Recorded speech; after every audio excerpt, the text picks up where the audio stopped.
Santa Rosa, out there in the middle of everything.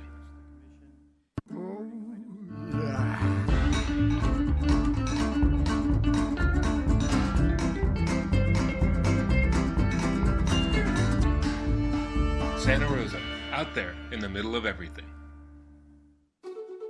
In recreation and parks, the days begin when the sun rises. Most of our workspaces don't have four walls or a desk, but there's a lot to be done to get this place up and running. It takes a big team to cover so much ground.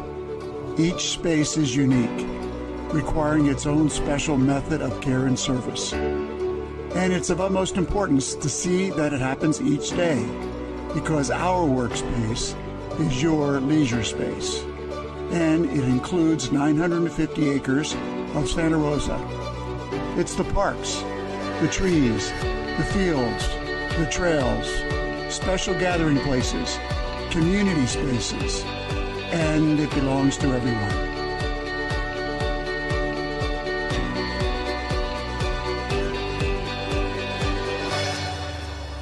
We work for our community, striving to improve quality of life. We provide family experiences, friendly competitions, leisurely evenings, and places to bond with man's best friend. We create space for celebration, relaxation, and artistic expression. You can learn to serve a ball or learn to serve a meal. Take a walk on a path or walk the plank.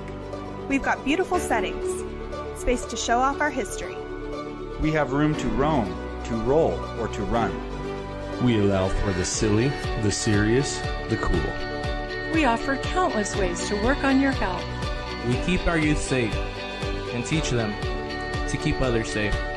We challenge people to want to challenge themselves. We foster creativity, guide athletes, hone passions. We allow for little minds to dream. And we'll keep doing what we do each day. Because we know that for our community, parks make life better.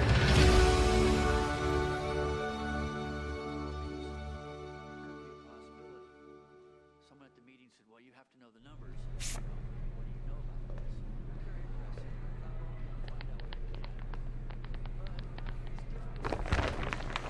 You still texting? I gotta let daycare know that I'm running late. They charge if you're late. And I'm not usually one of those people to text and drive, and I was almost done with my text when that car came out of nowhere.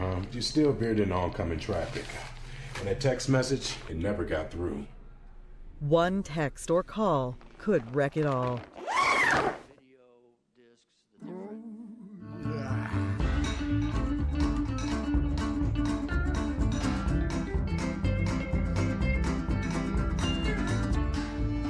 Santa Rosa, out there in the middle of everything.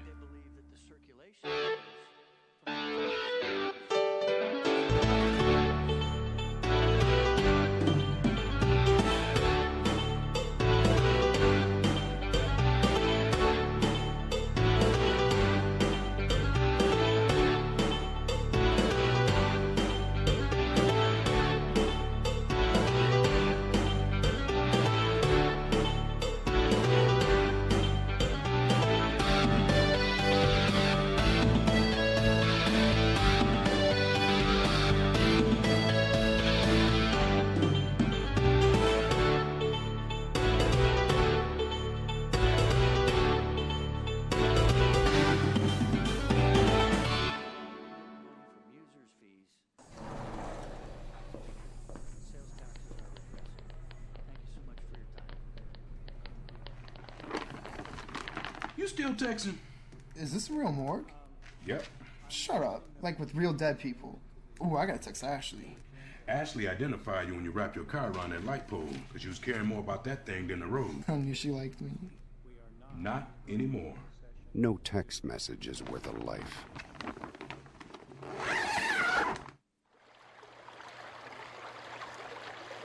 Over 90 miles of creeks run through Santa Rosa. Runoff from streets, roofs, and parking lots end up in our creeks through the storm drain system. To help protect creeks, keep your street gutters and roadside ditches clear of trash and other pollutants. For more information on the benefits of our creeks and tips on how to enjoy them, visit the Stormwater and Creeks webpage.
You still texting?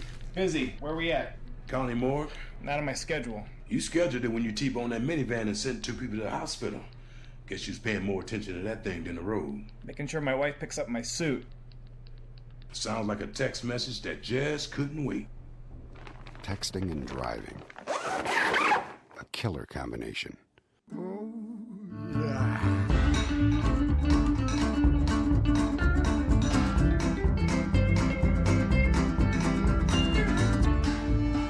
Santa Rosa, out there in the middle of everything.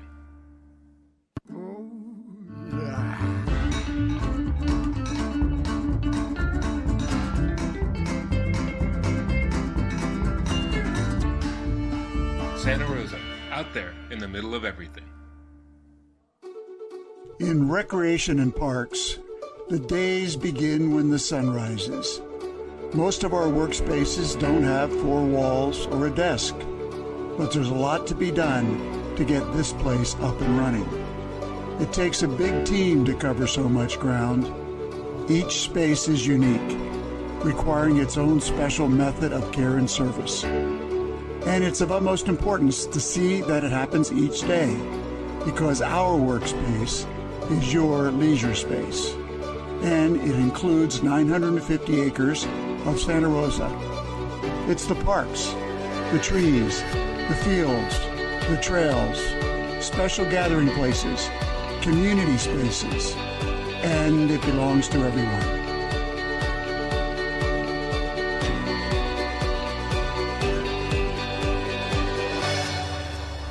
We work for our community, striving to improve quality of life. We provide family experiences, friendly competitions, leisurely evenings, and places to bond with man's best friend. We create space for celebration, relaxation, and artistic expression. You can learn to serve a ball or learn to serve a meal. Take a walk on a path or walk the plank. We've got beautiful settings, space to show off our history. We have room to roam, to roll, or to run. We allow for the silly, the serious, the cool. We offer countless ways to work on your health. We keep our youth safe and teach them to keep others safe. We challenge people to want to challenge themselves.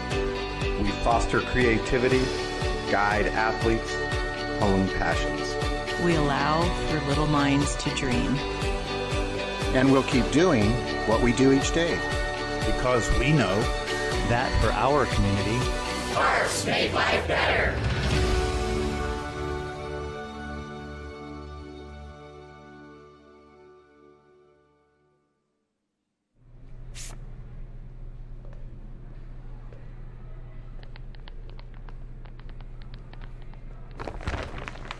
You still texting? I gotta let daycare know that I'm running late. They charge if you're late. And I'm not usually one of those people to text and drive, and I was almost done with my text when that car came out of nowhere.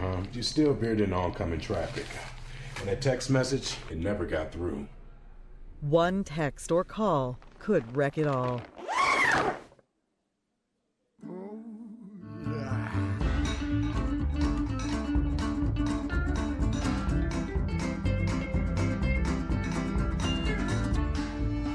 Santa Rosa, out there in the middle of everything.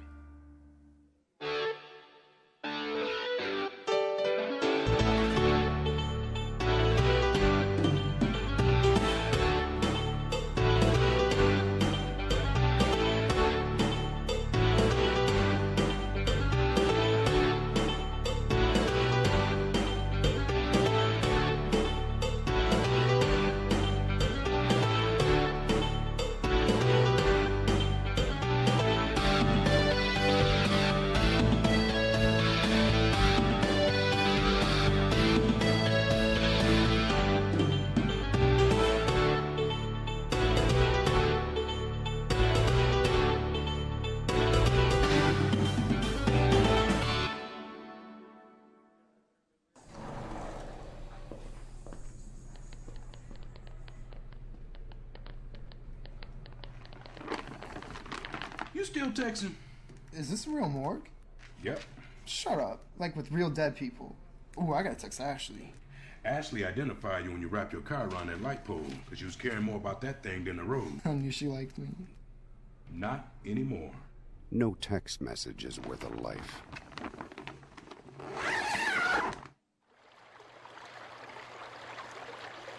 Over 90 miles of creeks run through Santa Rosa. Runoff from streets, roofs, and parking lots end up in our creeks through the storm drain system. To help protect creeks, keep your street gutters and roadside ditches clear of trash and other pollutants. For more information on the benefits of our creeks and tips on how to enjoy them, visit the Stormwater and Creeks webpage.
You still texting?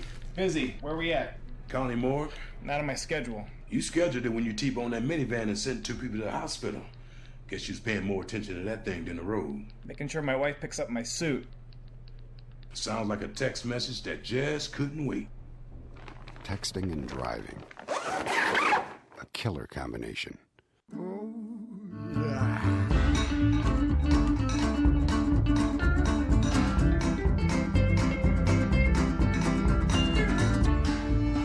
Santa Rosa, out there in the middle of everything.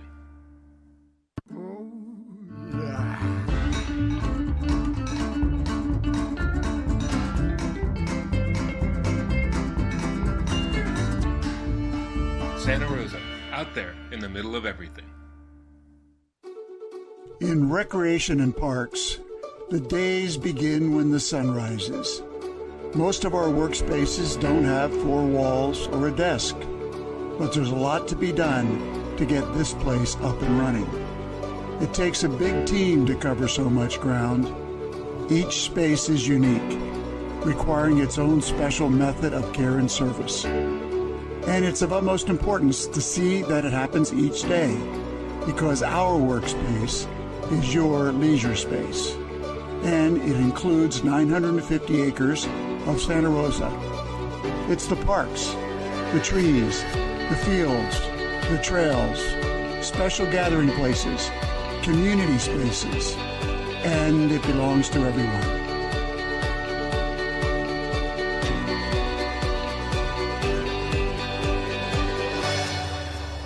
We work for our community, striving to improve quality of life. We provide family experiences, friendly competitions, leisurely evenings, and places to bond with man's best friend. We create space for celebration, relaxation, and artistic expression. You can learn to serve a ball or learn to serve a meal. Take a walk on a path or walk the plank. We've got beautiful settings, space to show off our history. We have room to roam, to roll, or to run. We allow for the silly, the serious, the cool. We offer countless ways to work on your health. We keep our youth safe and teach them to keep others safe. We challenge people to want to challenge themselves. We foster creativity, guide athletes, hone passions. We allow for little minds to dream. And we'll keep doing what we do each day. Because we know that for our community, Parks make life better.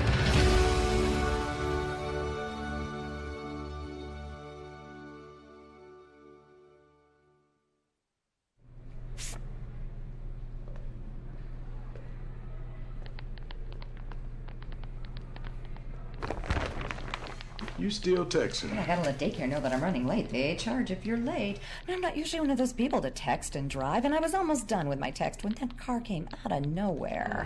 You still veered in oncoming traffic. And that text message, it never got through. One text or call could wreck it all.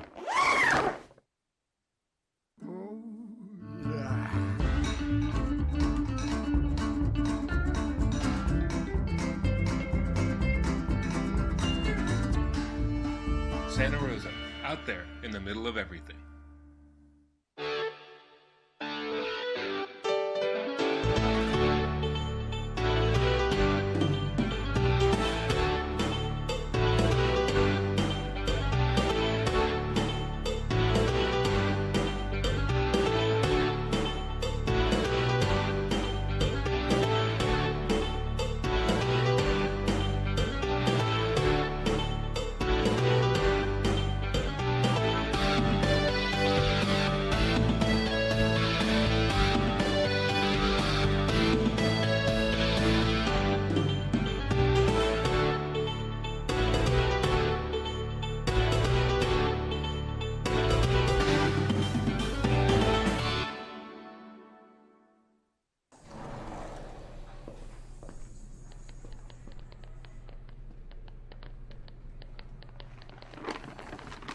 You still texting? Is this a real morgue? Yep. Shut up. Like with real dead people. Ooh, I gotta text Ashley. Ashley identified you when you wrapped your car around that light pole because you was caring more about that thing than the road. I knew she liked me. Not anymore.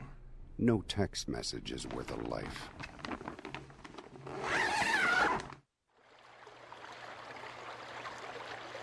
Over 90 miles of creeks run through Santa Rosa.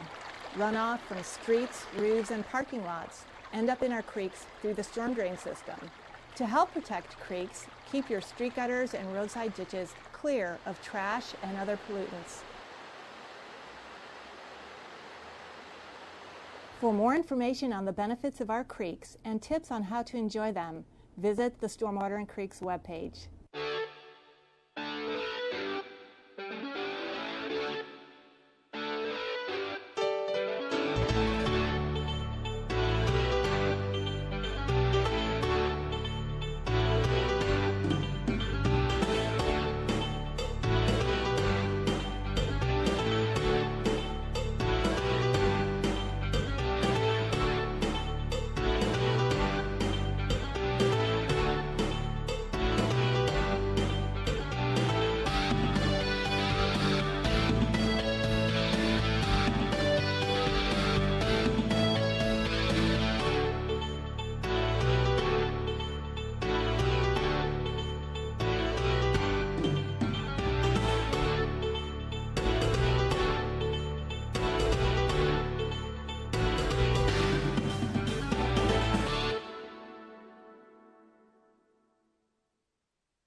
You still texting?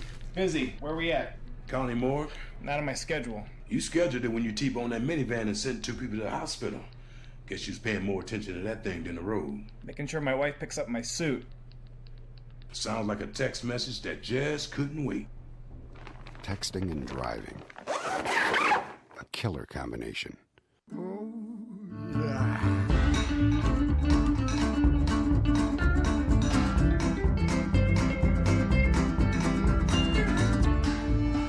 Santa Rosa, out there in the middle of everything.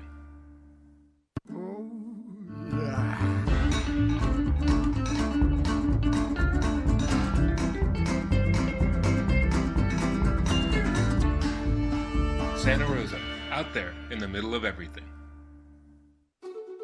In recreation and parks, the days begin when the sun rises. Most of our workspaces don't have 4 walls or a desk, but there's a lot to be done to get this place up and running. It takes a big team to cover so much ground. Each space is unique, requiring its own special method of care and service. And it's of utmost importance to see that it happens each day, because our workspace is your leisure space. And it includes 950 acres of Santa Rosa. It's the parks, the trees, the fields, the trails, special gathering places, community spaces, and it belongs to everyone.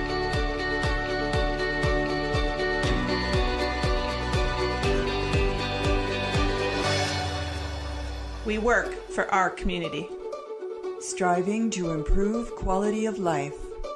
We provide family experiences, friendly competitions, leisurely evenings, and places to bond with man's best friend. We create space for celebration, relaxation, and artistic expression. You can learn to serve a ball or learn to serve a meal. Take a walk on a path or walk the plank. We've got beautiful settings, space to show off our history. We have room to roam, to roll, or to run. We allow for the silly, the serious, the cool. We offer countless ways to work on your health. We keep our youth safe and teach them to keep others safe. We challenge people to want to challenge themselves. We foster creativity, guide athletes, hone passions. We allow for little minds to dream. And we'll keep doing what we do each day. Because we know that for our community, Parks make life better.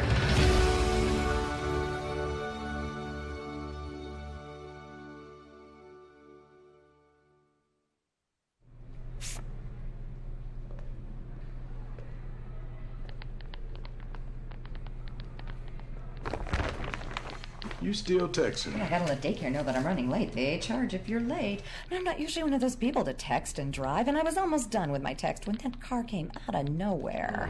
You still veered in oncoming traffic. And that text message, it never got through. One text or call could wreck it all.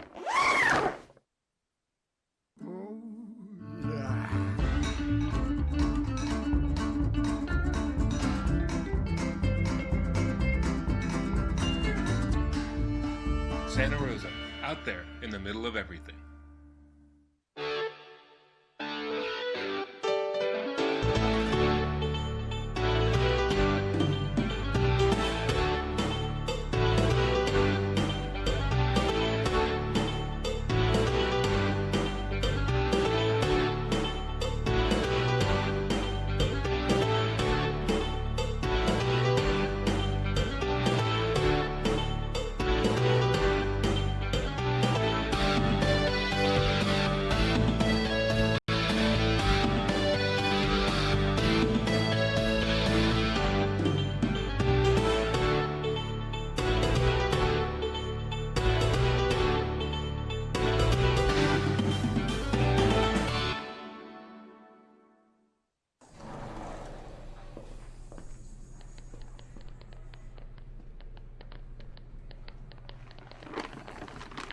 You still texting? Is this a real morgue? Yep. Shut up. Like with real dead people. Ooh, I gotta text Ashley. Ashley identified you when you wrapped your car around that light pole because you was caring more about that thing than the road. I knew she liked me. Not anymore. No text message is worth a life.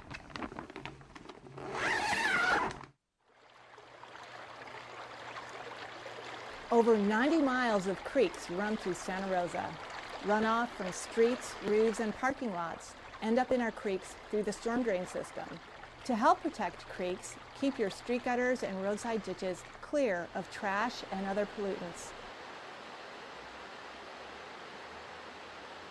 For more information on the benefits of our creeks and tips on how to enjoy them, visit the Stormwater and Creeks webpage.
You still texting?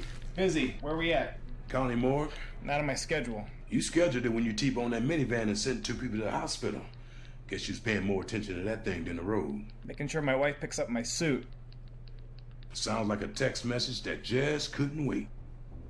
Texting and driving. A killer combination.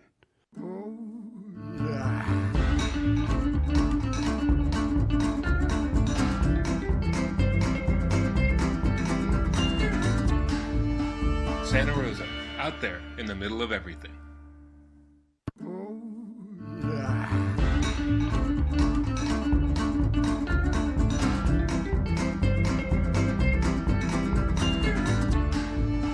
Santa Rosa, out there in the middle of everything. In recreation and parks, the days begin when the sun rises. Most of our workspaces don't have 4 walls or a desk, but there's a lot to be done to get this place up and running. It takes a big team to cover so much ground. Each space is unique, requiring its own special method of care and service. And it's of utmost importance to see that it happens each day, because our workspace is your leisure space. And it includes 950 acres of Santa Rosa.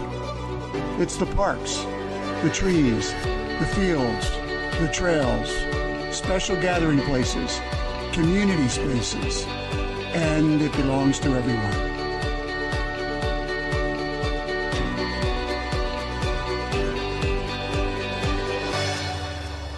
We work for our community. Striving to improve quality of life. We provide family experiences, friendly competitions, leisurely evenings, and places to bond with man's best friend. We create space for celebration, relaxation, and artistic expression. You can learn to serve a ball or learn to serve a meal. Take a walk on a path or walk the plank. We've got beautiful settings, space to show off our history. We have room to roam, to roll, or to run. We allow for the silly, the serious, the cool. We offer countless ways to work on your health. We keep our youth safe and teach them to keep others safe. We challenge people to want to challenge themselves. We foster creativity, guide athletes, hone passions. We allow for little minds to dream. And we'll keep doing what we do each day. Because we know that for our community, Parks make life better.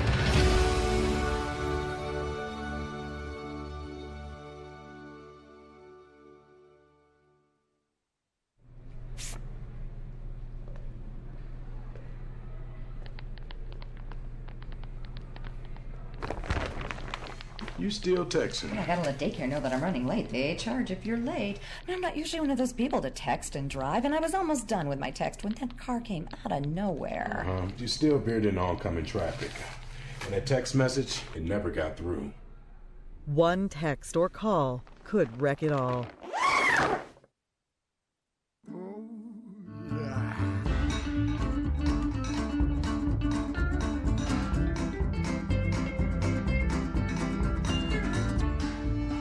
Santa Rosa, out there in the middle of everything.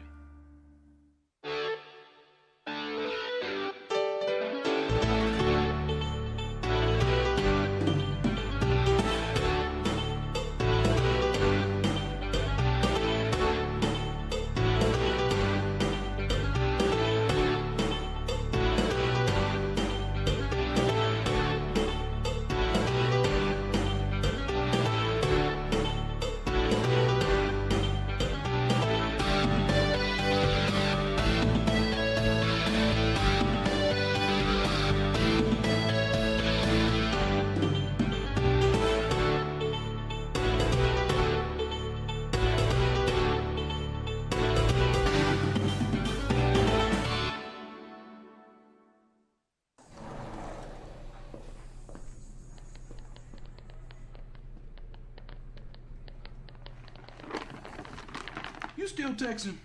Is this a real morgue? Yep. Shut up. Like with real dead people. Ooh, I gotta text Ashley. Ashley identified you when you wrapped your car around that light pole, because you was caring more about that thing than the road. I knew she liked me. Not anymore. No text message is worth a life.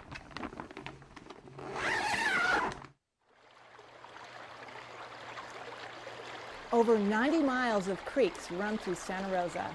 Runoff from streets, roofs, and parking lots end up in our creeks through the storm drain system. To help protect creeks, keep your street gutters and roadside ditches clear of trash and other pollutants. For more information on the benefits of our creeks and tips on how to enjoy them, visit the Stormwater and Creeks webpage.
You still texting?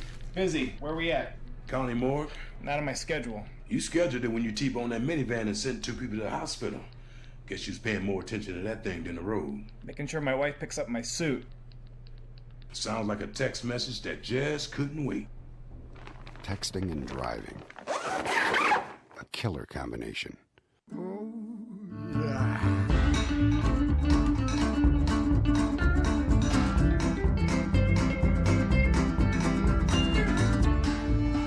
Santa Rosa, out there in the middle of everything.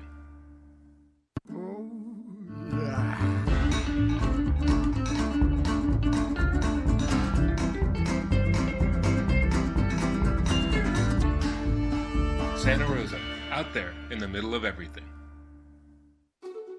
In recreation and parks, the days begin when the sun rises. Most of our workspaces don't have 4 walls or a desk, but there's a lot to be done to get this place up and running. It takes a big team to cover so much ground. Each space is unique, requiring its own special method of care and service. And it's of utmost importance to see that it happens each day, because our workspace is your leisure space. And it includes 950 acres of Santa Rosa. It's the parks, the trees, the fields, the trails, special gathering places, community spaces, and it belongs to everyone.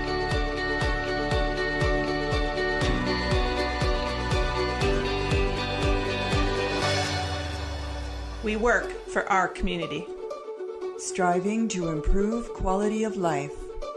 We provide family experiences, friendly competitions, leisurely evenings, and places to bond with man's best friend.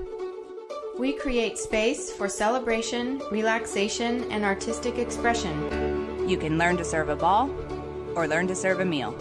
Take a walk on a path or walk the plank. We've got beautiful settings, space to show off our history. We have room to roam, to roll, or to run. We allow for the silly, the serious, the cool. We offer countless ways to work on your health. We keep our youth safe and teach them to keep others safe. We challenge people to want to challenge themselves. We foster creativity, guide athletes, hone passions. We allow for little minds to dream. And we'll keep doing what we do each day. Because we know that for our community, Parks make life better.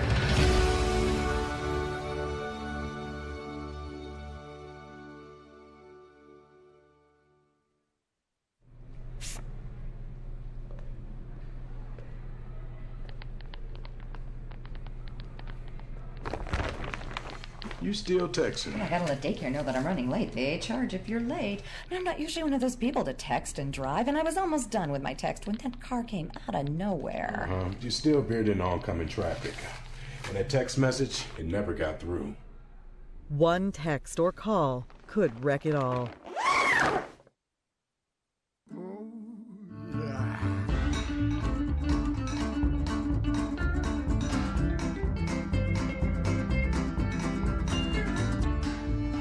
Santa Rosa, out there in the middle of everything.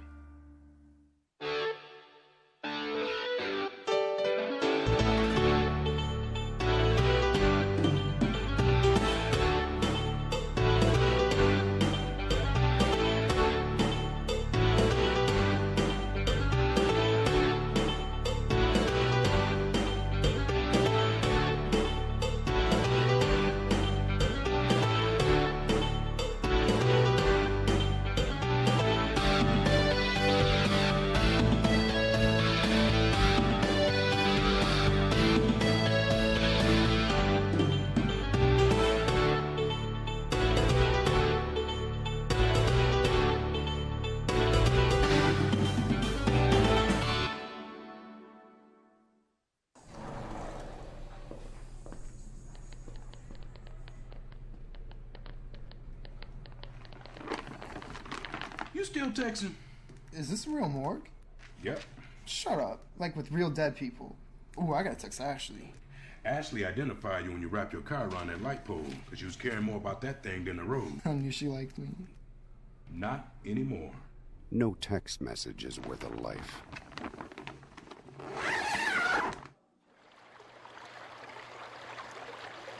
Over 90 miles of creeks run through Santa Rosa. Runoff from streets, roofs, and parking lots end up in our creeks through the storm drain system.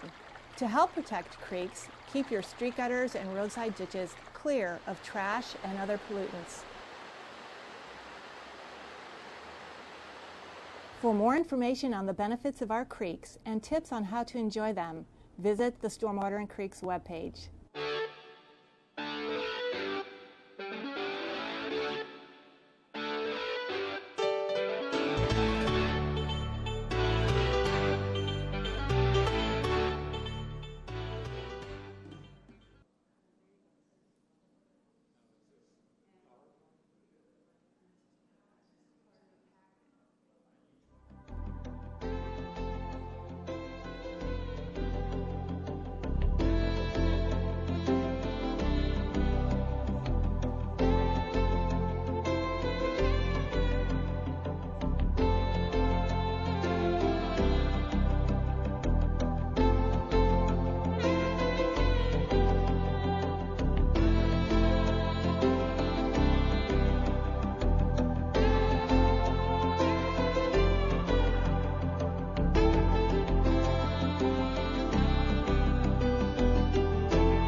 The commission met in closed session and discussed options with our labor negotiators, and no action was taken. It's now time for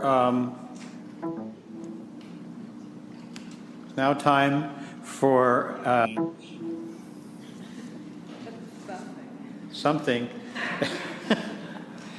It's now time for any members of library advisory boards or friends of libraries to present to the commission. Seeing none, we'll move on to commission and liaison reports. Commissioner reports, we'll start down at the other end with Commissioner Smith. I have very little to report. I was not able to attend the April lab meeting because I was attending another commission duty. The next lab meeting for Roanoke Park, however, is going to be June 21st. We're trying something new. We're going to meet in conjunction with the Friends meeting. So our meetings will be at 5 o'clock instead of at 4. That is all. Thank you. I attended the Guerneville lab meeting, and they're trying to get a library going, which I guess there's some question about it. But anyway, they did a very nice job of trying to set up a Friends library, and I think we'll hear more about that at some other time.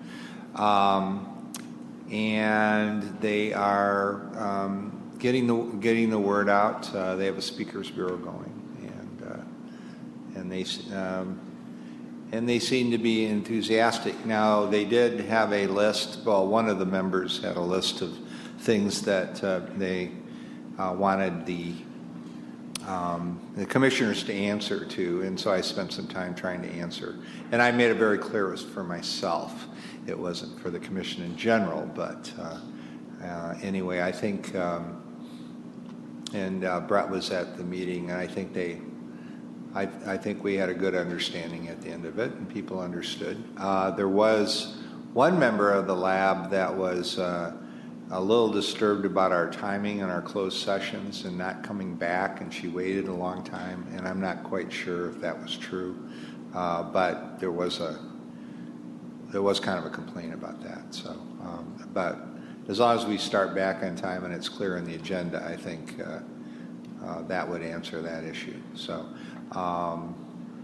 and then we will be presenting to the Sonoma Board of Supervisors coming up.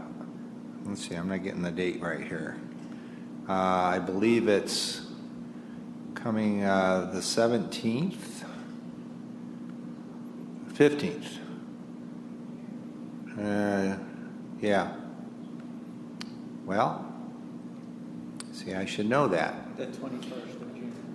It's the 21st. I'm sorry. Yes, it is. Thank you. It is the 21st. And we'll be presenting our slideshow and talking to supervisors about the state of the library. Thank you.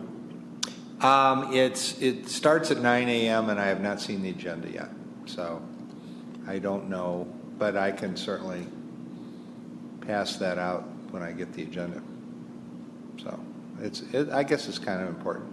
I have talked to a number of the supervisors about what we're thinking, and they seem fairly supportive.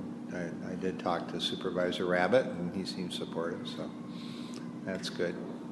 So I think that's all I have to say. Thank you. Commissioner Foxen. I was out of town for the lab meeting, and I have not been able to catch up with anybody to find out exactly what happened. But the main thing I did this last month was attend the final session for the sustainability circles, and Ken's going to give the presentation that we made. Each entity created a presentation about where they stood and some of what their initiatives were about as they are going to move forward. And I'm really looking forward to working with Ken and the rest of the people in the library and facilitating that. So that's all. Thank you. Commissioner McKenzie. Yes, I attended our April Lab meeting in Roanoke Park, Katati, and one of the main things that came out of it was revision of the bylaws because we're trying to get a clearer way of getting a quorum so we can actually do our business. So anyway, we created a bylaws committee. I was on that. We have new bylaws, which we hope to pass. The June meeting, as Hillary pointed out, will be this joint meeting where the Friends meet first and then the lab meets, and I'm hoping that everybody kind of stays together and they have it in the same room, and maybe we'll have cookies and maybe we'll all get to know each other and function more as a supportive group that knows each other. I attended the Chamber of Commerce noon times again last week and representing the library, and I will say I'm starting to get known as the library person. A lot of people are coming up to me, so that's good.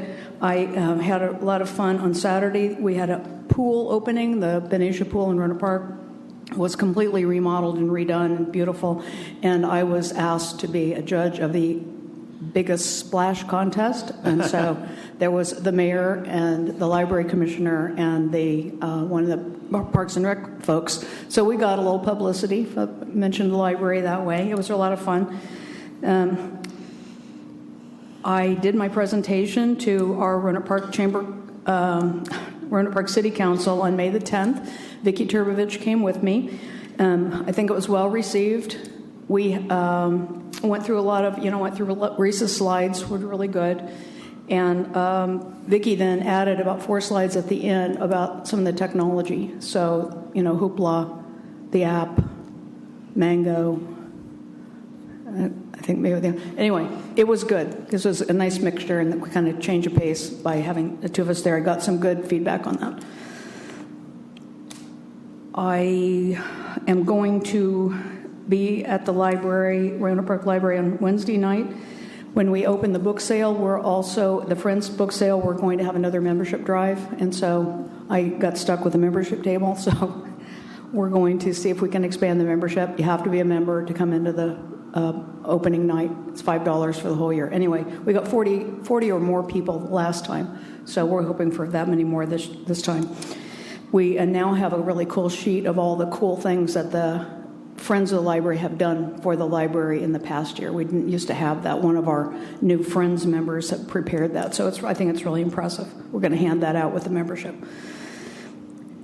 The opening of the summer reading program, which Kathy DeWeese is going to talk about. I don't want to steal any thunder, but we have a very exciting thing planned for Roanoke Park. If anybody wants to come down 11:30 on Thursday. Tuesday. It's Thursday. Ours is Thursday. We're all very excited about our new halftime librarian, Jennifer Bishop. My understanding is she has a lot of computer skills, and our branch manager thinks we'll be able to put on computer classes and all kinds of cool new things. So anyway, my husband told me to stop saying cool, so I apologize I probably said it about 6 times now. Anyway, that's it. Thanks.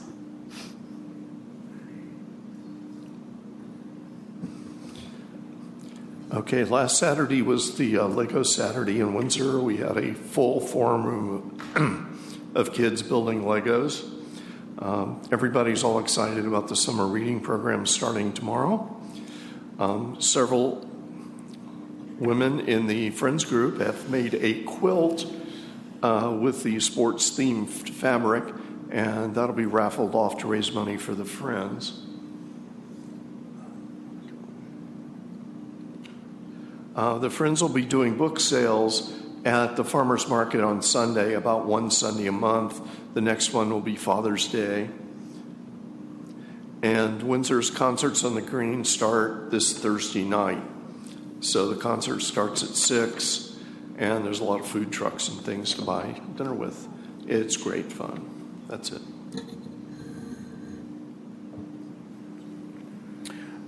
I was unable to attend the Santa Rosa Lab meeting because I was out of town, but I did visit the Santa Fe Public Library, which is beautiful, and it also made me very grateful for the libraries that we have here in Sonoma County. Also on my regular weekly trips to the library here, I witnessed some fabulous customer service to our patrons, and I received the same myself. So again, thank you to the staff and to the management who are making all that happen in our libraries.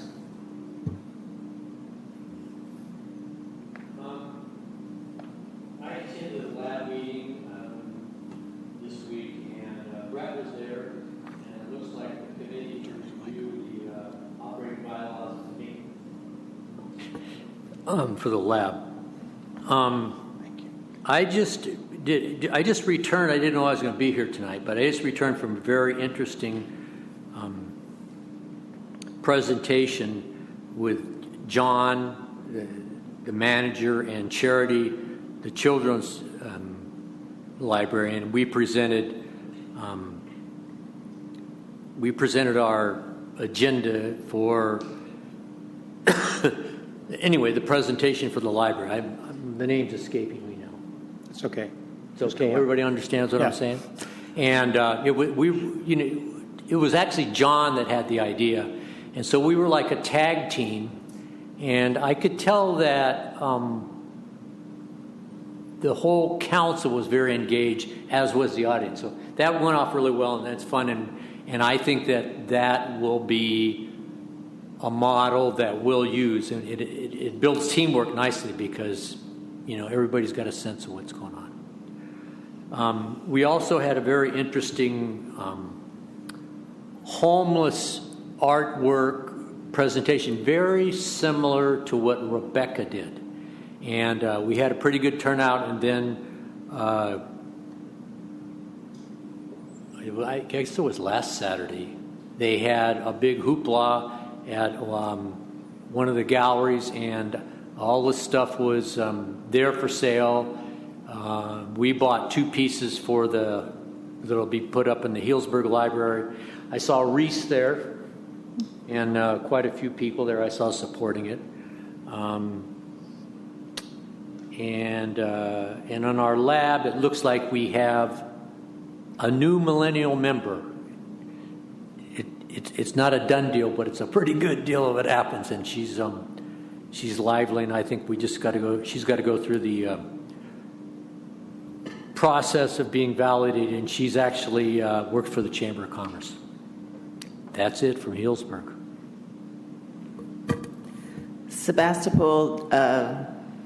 Sebastopol Library Advisory Board met this last week on Wednesday.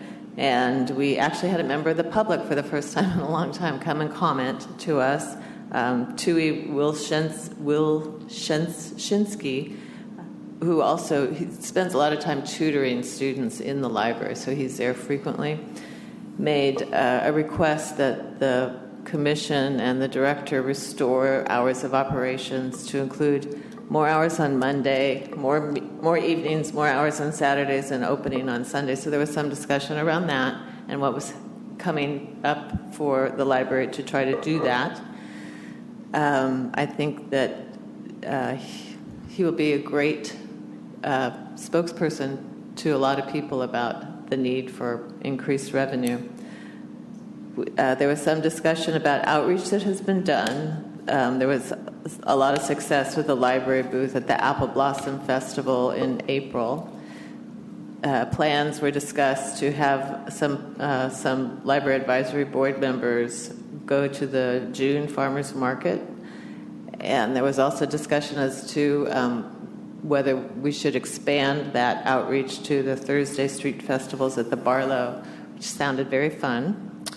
One of the high school student representatives, Sophia, discussed articles in the Annalee School newspaper, which are distributed throughout Sebastopol, telling about events at the Sebastopol Library and opportunities for people to use the library.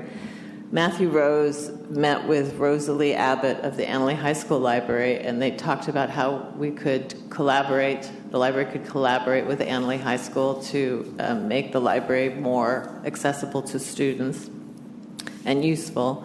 And one of the outcomes of that was to establish a collection of school textbooks at the library so that students would be able to go and study without hauling, huge backpacks full of books.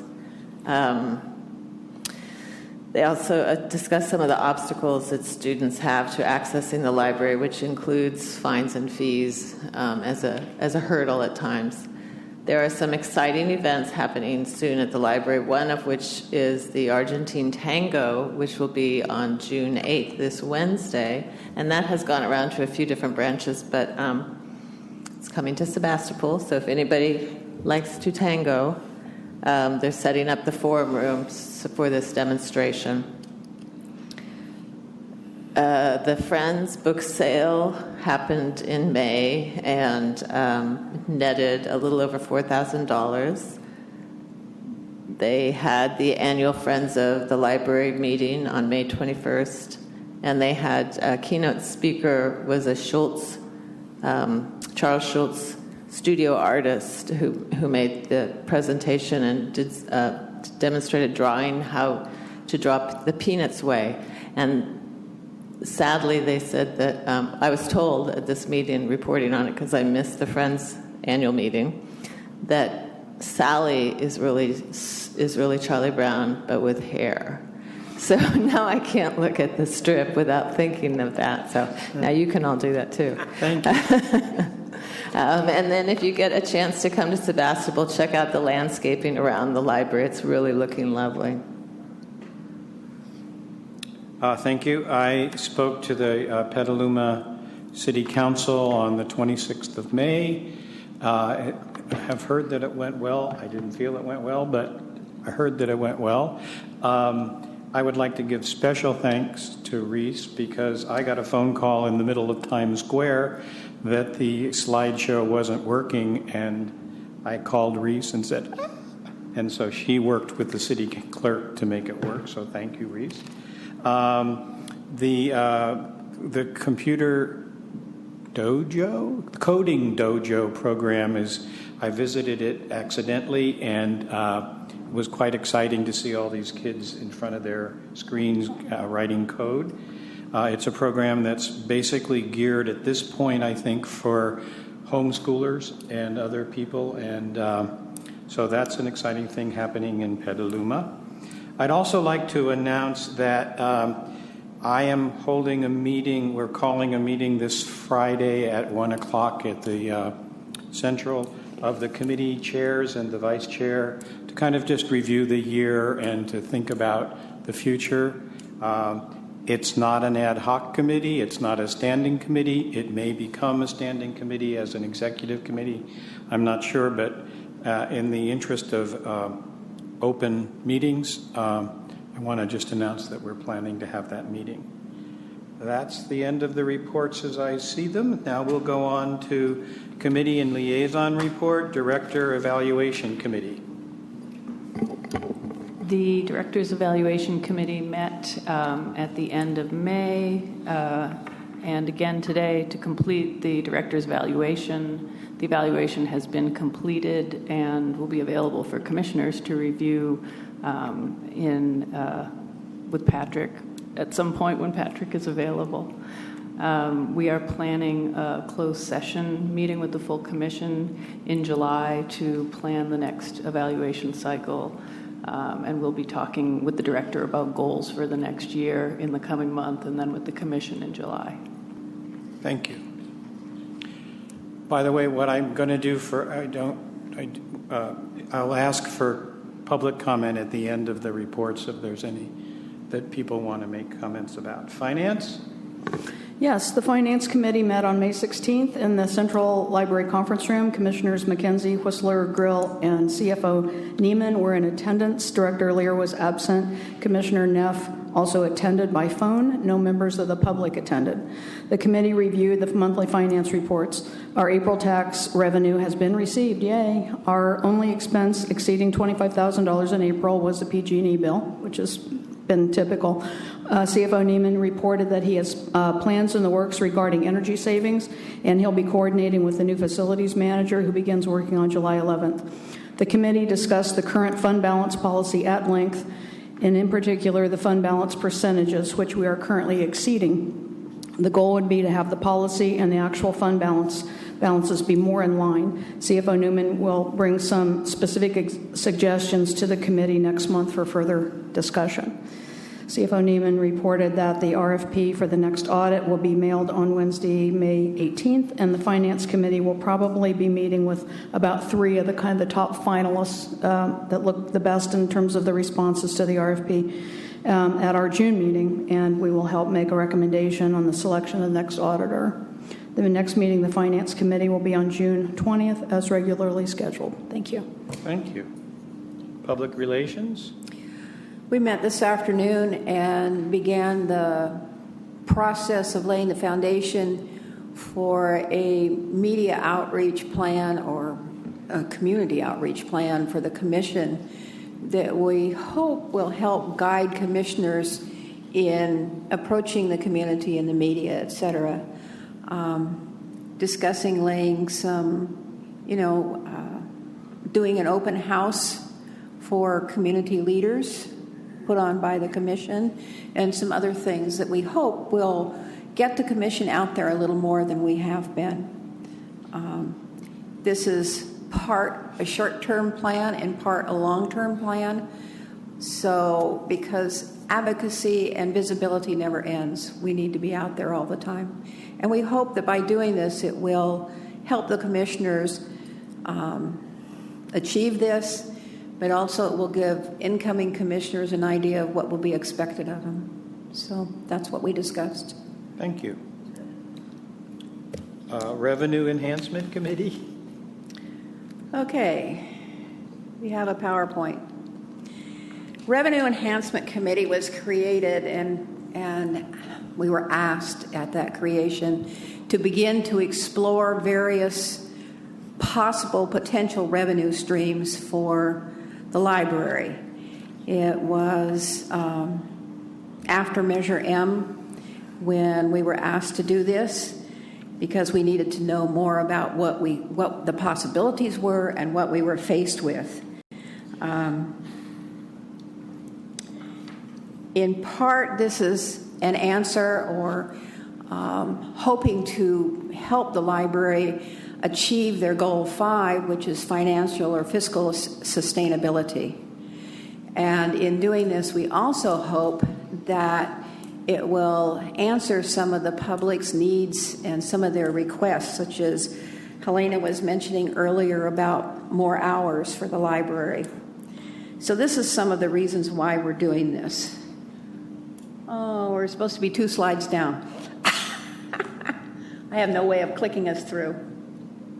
Okay, you can go on the next one, yeah.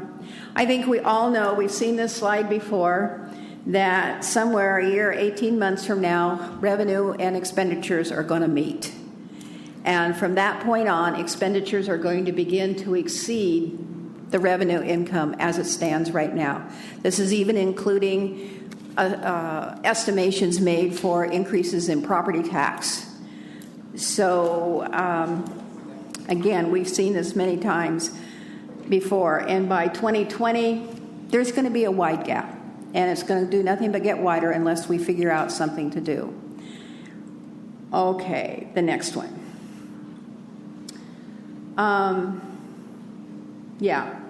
We can't meet the needs. We can't meet the requests like the hours that Helena mentioned, et cetera, unless we do something. And additional funds, they're going to be mandatory. So move on to the next. Now, none of you can read this. I originally had it a little larger, but some changes were made, and so it's not readable. So, if you want a copy of it, I would be happy to make a copy of the chart for you. But the first line is the state. That is one place where we could get money from, except that I think about the time we came on board and this commission started, the state withdrew all its funding for libraries. So there is absolutely no funding at this point in time. There has been some discussion that a minimal amount or a small amount will be given to the libraries. I don't remember the status of this because it was just maybe a month or so ago that I read that. The next possibility were library charges, okay? We charge for fines, we charge for copying, we charge for some of the services. And that money is usually used to help pay for those services. And it's not a very large amount. It's only 3% average of what a library takes in. Now, these averages and these percentages that I'm giving you do not include Sonoma County, but we fall within the range. And they are taken off of the other 5 JPAs and 20 other libraries that I just sort of randomly picked from a list off a thing all over the state of California, not out of California, just within California. So 3% is not very much money. And I think the gentleman who spoke earlier talked about increasing some of the charges and giving user charges. But when we do that, one of the cons in this whole thing of doing library charges is it makes things become unattainable for some people, unaffordable for some people, and it begins to create an inequity. And that's something that the library has worked very hard to avoid. Next possibility are corporate donations. The main way corporate donations come to the libraries is through the Library Foundation. They're the ones that manage it, and they're the ones that raise it. They are more in a position to build up a principal fund and then give us the interest than we are. We can't really do that as easily as others. So there's some hitches there. Bequests and donations. Oh, and since they come through the foundation, it's included in the foundation figure, which I'll get to next. The bequests and donations, about 2% of the funding for libraries comes through bequests and donations. It adds available money. It helps support special purposes. Again, most of them are serviced through foundations. That's the most efficient and practical way to do it. It also contributes to the well-being of the donor. You feel really good when you give money to something like a foundation for a library, or you give money to a library for a purpose. So those are some of the pros for it. Cons. Can create inequity if you have several branches in a system and one branch who happens to be in a more affluent area keeps getting money from their donors. Then your other libraries begin to struggle in a different way because it begins to get weighted and it becomes unequal. Donors don't always understand the actual needs of a library. So that's something that's a con for that one. And again, con is the optimal filter is through the foundation. It'd be nice if we could control it, but there's too many problems that eventually come out of that. And money like that can be used, again, to build your principal so you can use the interest. And we get to the foundation. And I think that Wendy Hilberman and Alex are doing a wonderful job of rebuilding our foundation. It got kind of in a fix, kind of like we did. But they're doing a great job of rebuilding the foundation. And they're really in the best and the optimal position to manage donations and bequests. They can raise large amounts of money and use that money, to give to us towards special functions or purposes or capital investments. One of the places foundations really contribute to are capital investments for a library. But at 4%, which is what the average foundation is, now I've heard them as high as 9%, but that was the highest one that I saw, and I even went beyond my usual 20 that I was looking at. By the way, the 20 included, I tried to think of all sorts of economic levels, like Newport Beach and Monterey Public Library was one, but some of the county libraries were a whole different set. So it was a balance that I was looking at when I was doing these figures. But 4% overall contributions are too small to do operations. The Friends, volunteer organization, fabulous volunteer organization, fabulous recycle program of the books. And they recycle these books and raise revenue in the process, which is really good. And frankly, as I believe has been mentioned a couple of times, our summer programs would not have been if it hadn't been for the Friends and their contributions. I mean, until this year, this is the first budget that we're going into this next year where this library has allotted money for stuff like that. those core programs that everybody assumes are library are not being paid by the library. They're being paid by the generosity of friends and their hard work. And I think that's fabulous. But they're a 501c3 and they can be closed down any time. I think my favorite story was when Cloverdale was adjusting their bylaws. The president said, well, you know, we're all getting old and we could die off and there'd be one left and you'd have to shut the library down and we need a mechanism to shut it down. And I'm sitting there thinking, no, that's not the way it's supposed to work.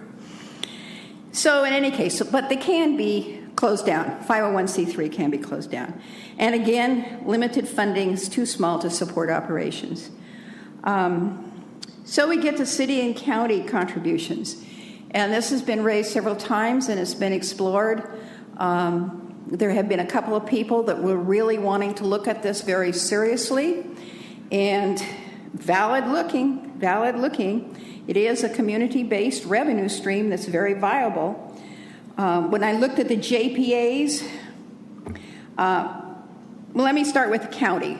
The county systems that I looked at, they were not JPAs, but just straight county systems supported and run by the county, oversight administrated by county departments. County only put 7% of their actual money into it. Most of those county systems were property tax based.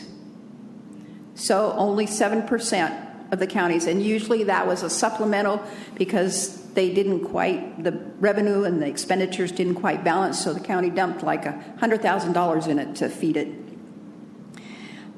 Cities, very different story. They are on the other end of the spectrum with 86% because they're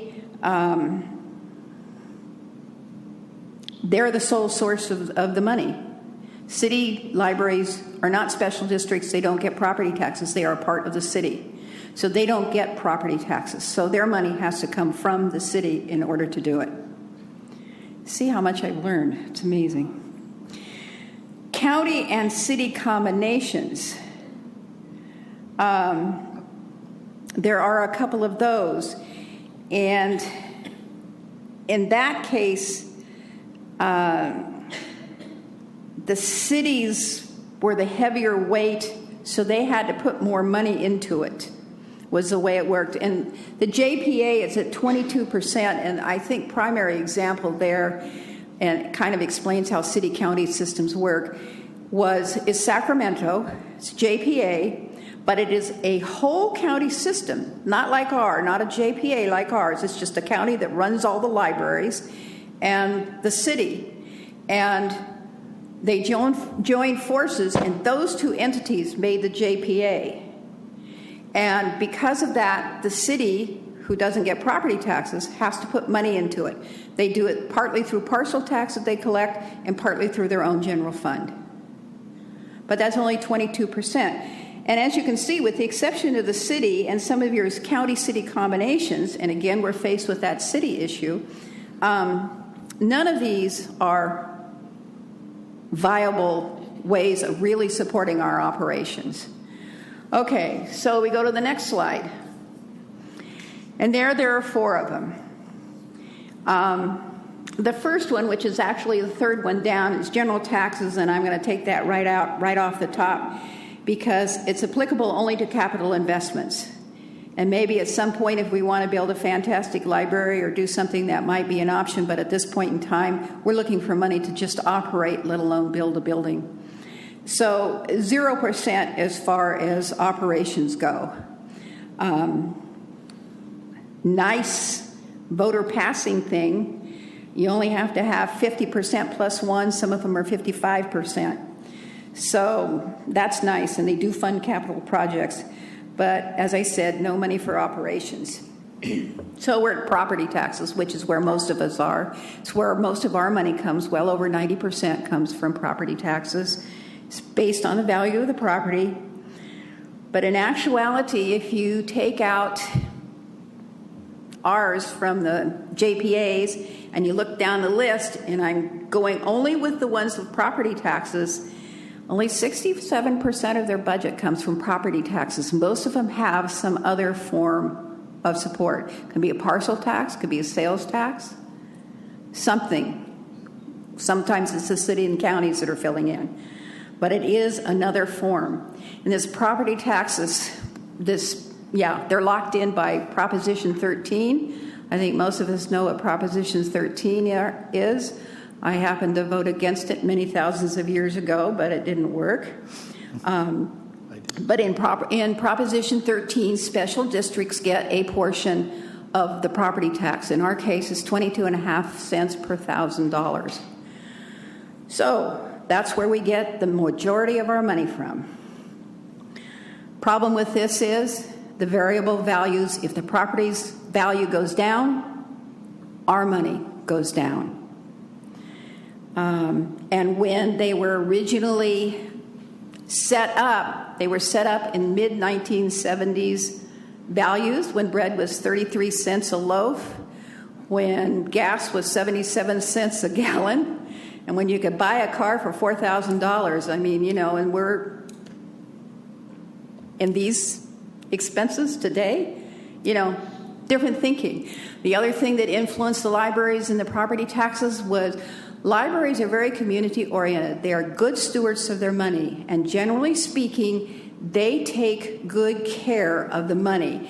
They don't just blow a lot of money and spend a lot of money and say, oh, we need a lot of money. They, generally speaking, it's a valid request and a valid way of handling the money.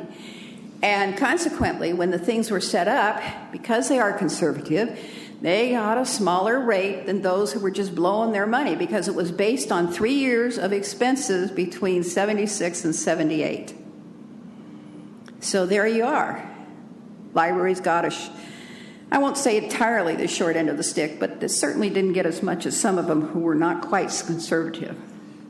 So that's where we're sitting today, and that's where many of the libraries get their money from these property taxes. But it still only averages about 67%, which is what we're trying to aim for. Somehow we've got to get there, because that gives us a better balance and a more fiscally sustainable budget. Parcel taxes. Some of these entities supplement their revenue streams with parcel taxes. Now, this is a set amount on each parcel of property in an area. Could be a city, could be a county. Problem is not all parcels fit under the parcel tax. There are often exemptions to this. And it seemed to me as I was reading, I was beginning to get the feeling that it's residents that often carry the weight. They're the ones that have to pay the tax.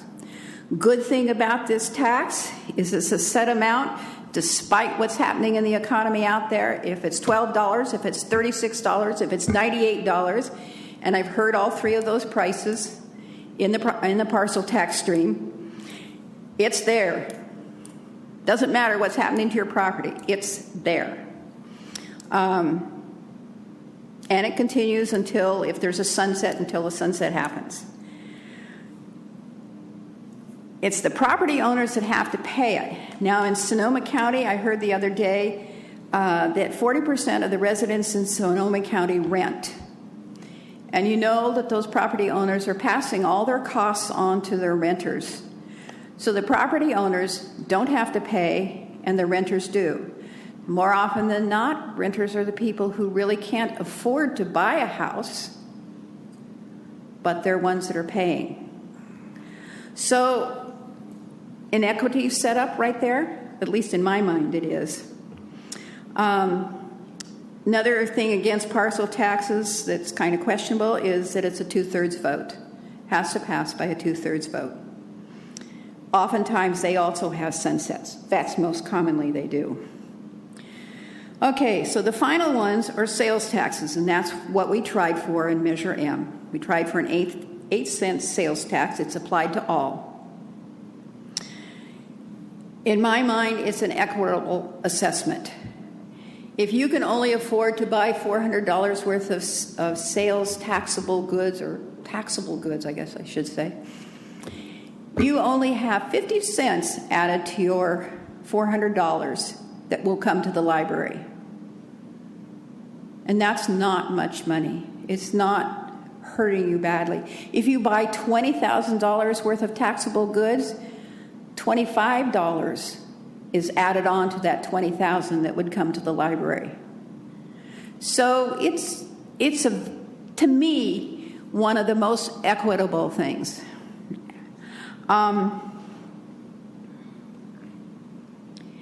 The next thing I learned, and it was kind of a shock to me, was that the EDB just put out a report, and in that report it had a reference to county taxes on a county basis. I don't know, I can't remember the exact name of it.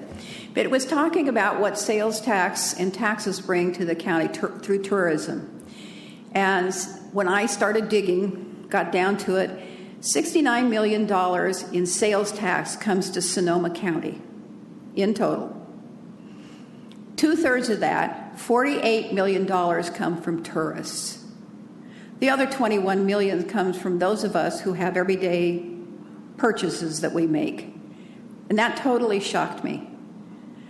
So that means if we put a sales tax on that money, the tourists will be paying 2/3 of the sales tax, and we'll only be paying the 1/3 that the library would get. So 1/8 of a cent sales tax, and they didn't figure this one out. It was beyond me at the moment that I was looking at it. But you figure 1/8 of a cent on $48 million is a lot of money that we would get. So it's something to look at. It's something to think about. Con is, number one, requires 2/3 of the vote. We lost by 2 points last time. 2% is what we lost by. We did really good, just didn't quite make it. So it's something to think about. Do we want to try that again? Okay, and there are also caps, but we're not faced with a cap this time. If we did this, we were faced with it last time because I think they were going to put a road tax on and there was something else that was going on. So cap, I don't believe, is an issue this time. So these are some of the things that we need to think about. Okay, go on to the next one.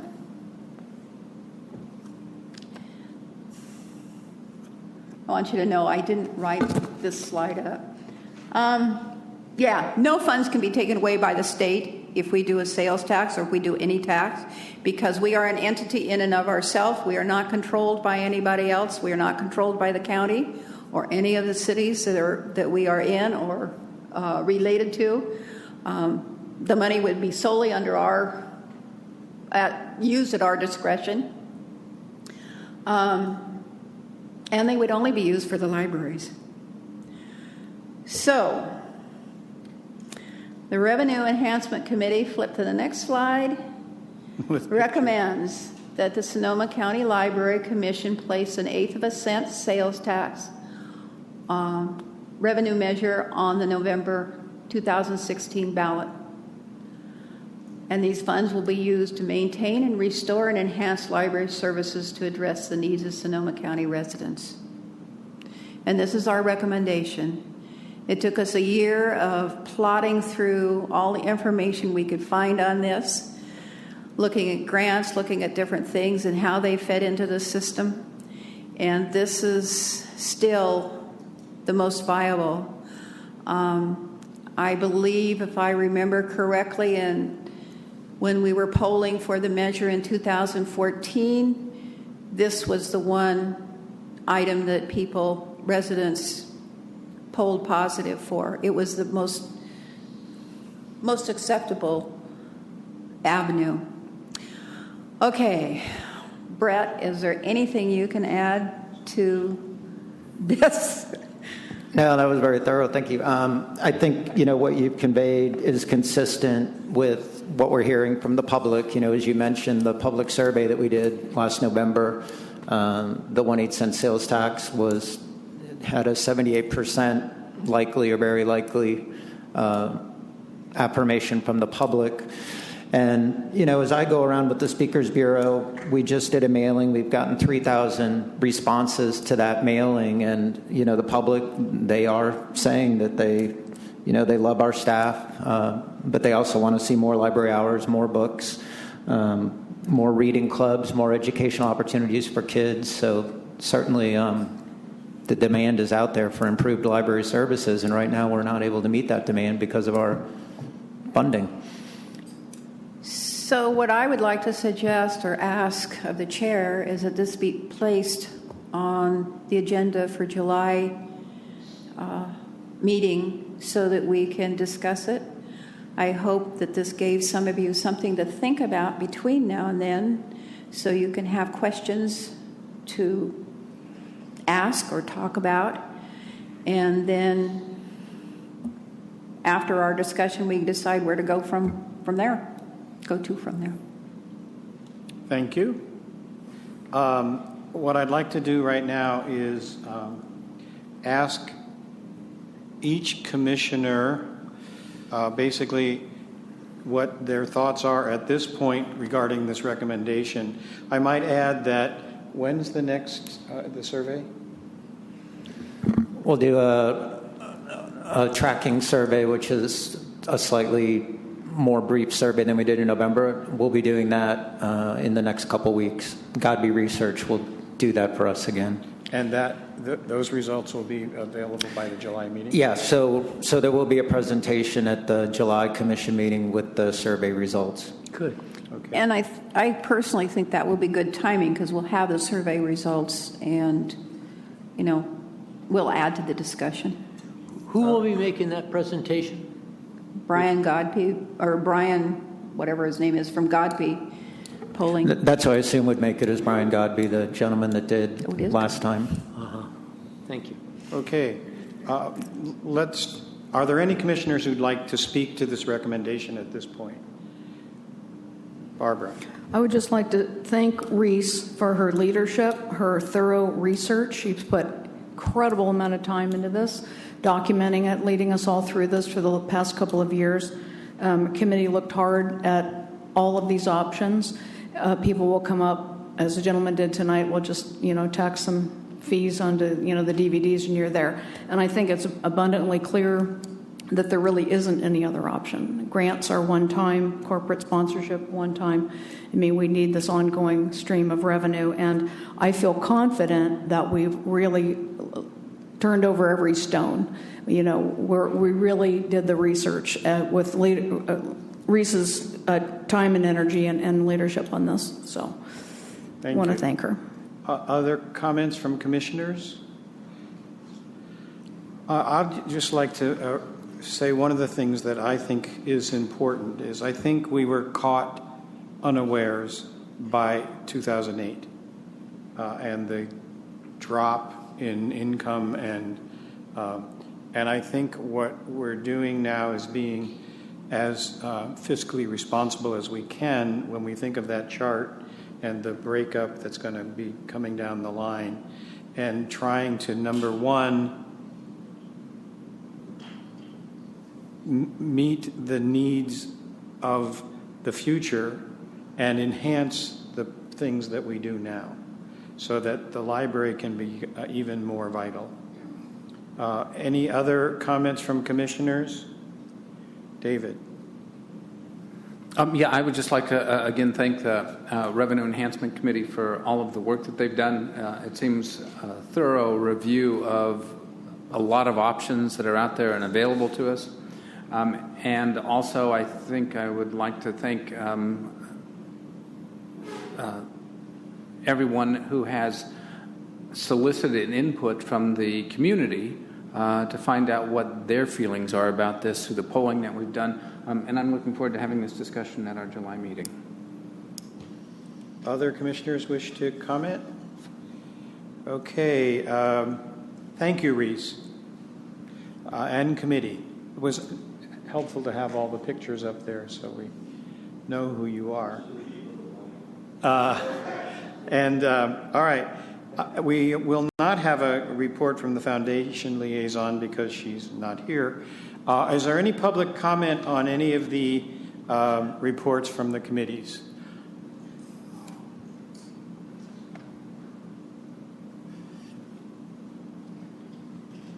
Hi, just just want to thank you once again for thank you for the thorough reporting on the tax measure. And I did phone banking with many of you here for Measure M.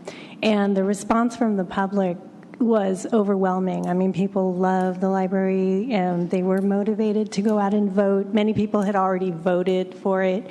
I think the timing was just unfortunate. I mean, I think Measure M hit the ballot 4 months before Election Day, and as it got closer and closer to election time, more and more and more people voted for it. So thank you. I hope we'll have a chance at winning it this time. Just missed by that much. I do have one thing to say, and I first would like to thank the Revenue Enhancement Committee. This is an exceptionally fine report. To discuss it next time, I think, is a great idea, but I'd like to try to vote on it too and get it moving. So is there a reason? Could we talk about that a little bit? I'd like to see us vote on it at the next commission meeting. Brett, do you have any comments on that? It seems to me that if we will decide about that as we approach the agenda. I've been doing some thinking about that, obviously. And it seems that if it's on the agenda as an action item, I think it would either be a discussion or an action item. And the deadline is in August. August what? I don't know exactly. It's like the 7th or 12th or something.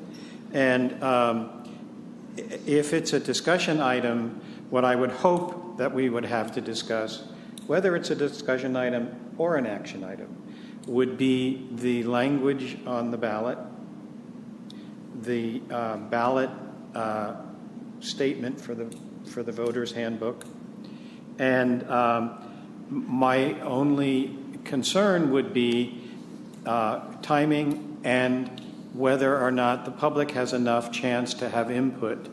But my feeling is that at this meeting we're recommending, and that if it's an action item and on the agenda, the public knows what we may be doing. So we can talk about whether it seems to be wiser to have it as an action, or but I think also the other issue, I believe, is the July meeting is July 11th.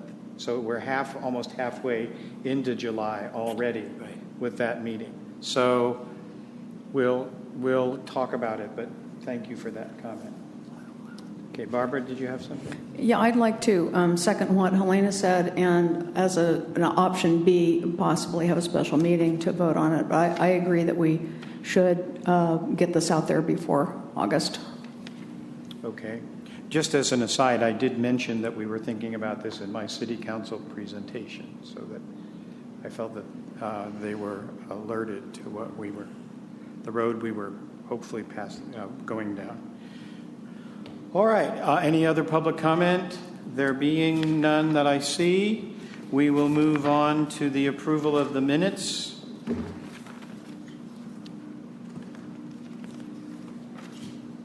Were there any corrections to the minutes? I would like to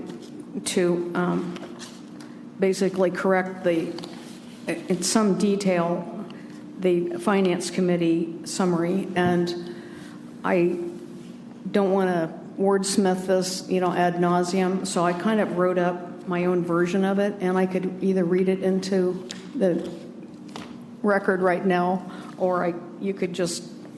What item on the agenda is it? It is the... page 2, line 78? Yes. Okay. So you would propose an amendment to the and you have it written, so why don't you read it, and then we can give it, we can approve the minutes as amended if people agree, and then Jane can have the text fixed. Keeping in mind that I know we're just going for action items. Right. So Commissioner McKenzie reported that the RFP for the audit would be going out the first week of May per CFO Neiman, and the Finance Committee will meet with finalists at the June meeting. The 2016-17 budget was again discussed at length, and it was decided that in future years, all new items, including new staff positions and any uses of fund balance, need to come to the Finance Committee in much greater detail. After this discussion, the committee decided to recommend that the Commission approve the budget after each new staff position is approved. The committee discussed establishing a separate audit committee or subcommittee, and after discussion, it was decided that this additional committee was not necessary and that the full Finance Committee will continue to be involved as they have been in the past. The committee also discussed the establishment of an OPEB action plan, and it was decided to make a recommendation to the Commission that such an ad hoc committee be created to possibly include members from the greater community. Lastly, the discussion of the fund balance policy was carried over to the next meeting. I would like to enter that as a replacement. All right. Any comments from other members of the Commission? Yeah, Barbara, so what is exactly in your content that's not in this content? I mean, is there some... Well, just if you look at the first sentence, the McKinsey reported the committee met with a member of the public.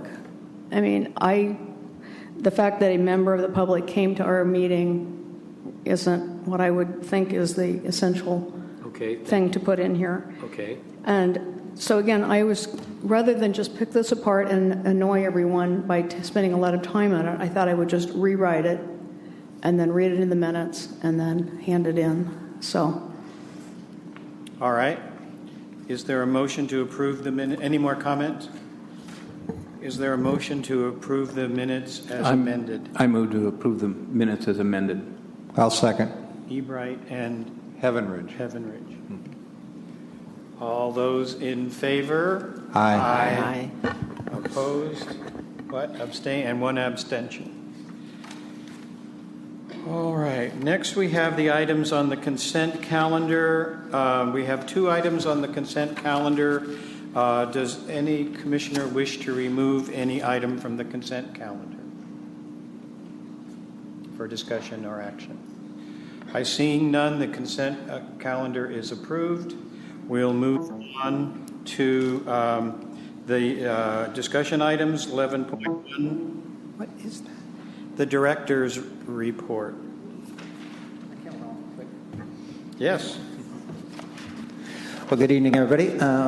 Mention a few things from the management report. One is that I imagine a lot of you got the public mailing that went out about a month ago now. We sent out about 94,000 of those, so a lot of households in the county got the mailing, and we've gotten about 3,000 responses where people tore off the survey and mailed them back into us. So I'm pretty astounded and delighted with that. We'll be doing another mailer in, I believe the Lou Edwards Group hopes to get that mailed out next week.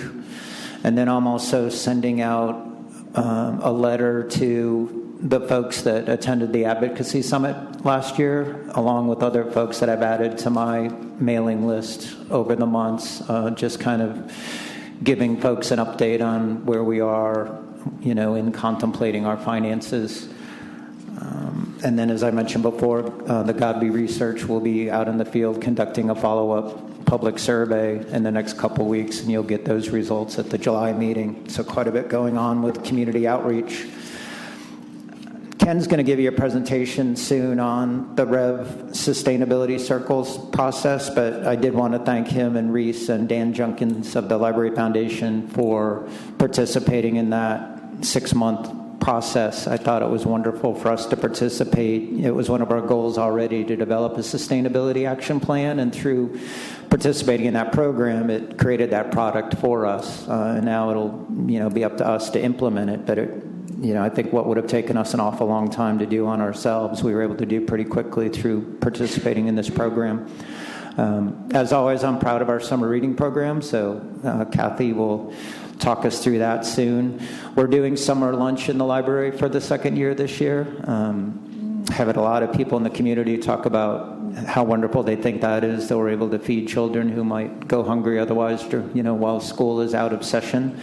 One program I'll draw your attention to that's in the management report is what we're doing in Petaluma with COTS, the Committee on the Shelterless.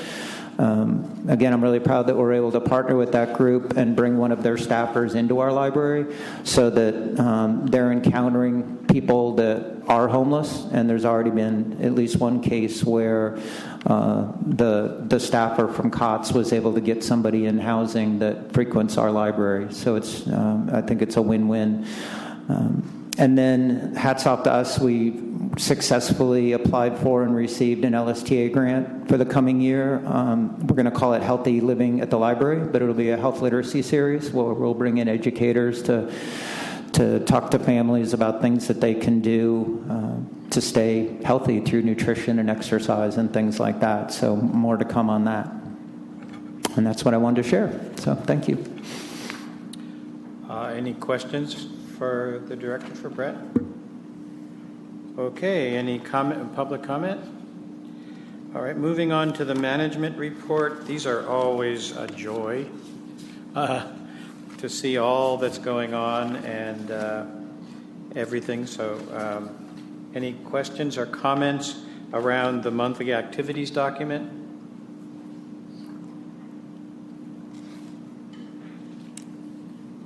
Brett was at the Sebastopol Lab meeting too, and they are very excited about the hoopla coming to the library. So, and Brett explained it really much better than I could.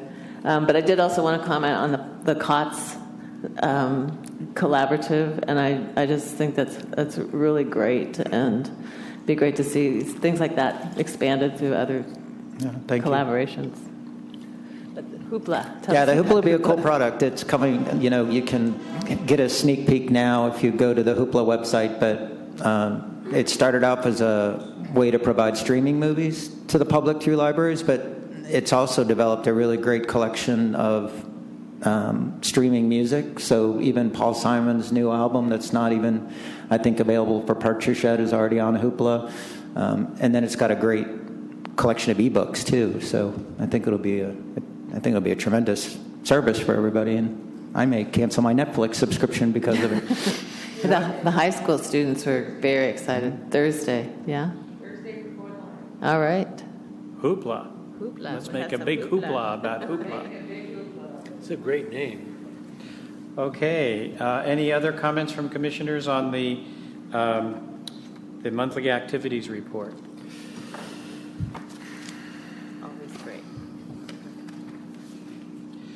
I did have a question. I know this is, we're planning some major upgrades to tech throughout the system this summer.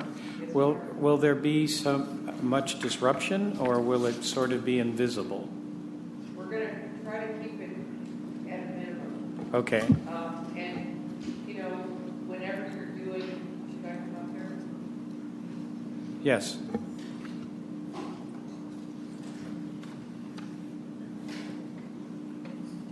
Try to be quick.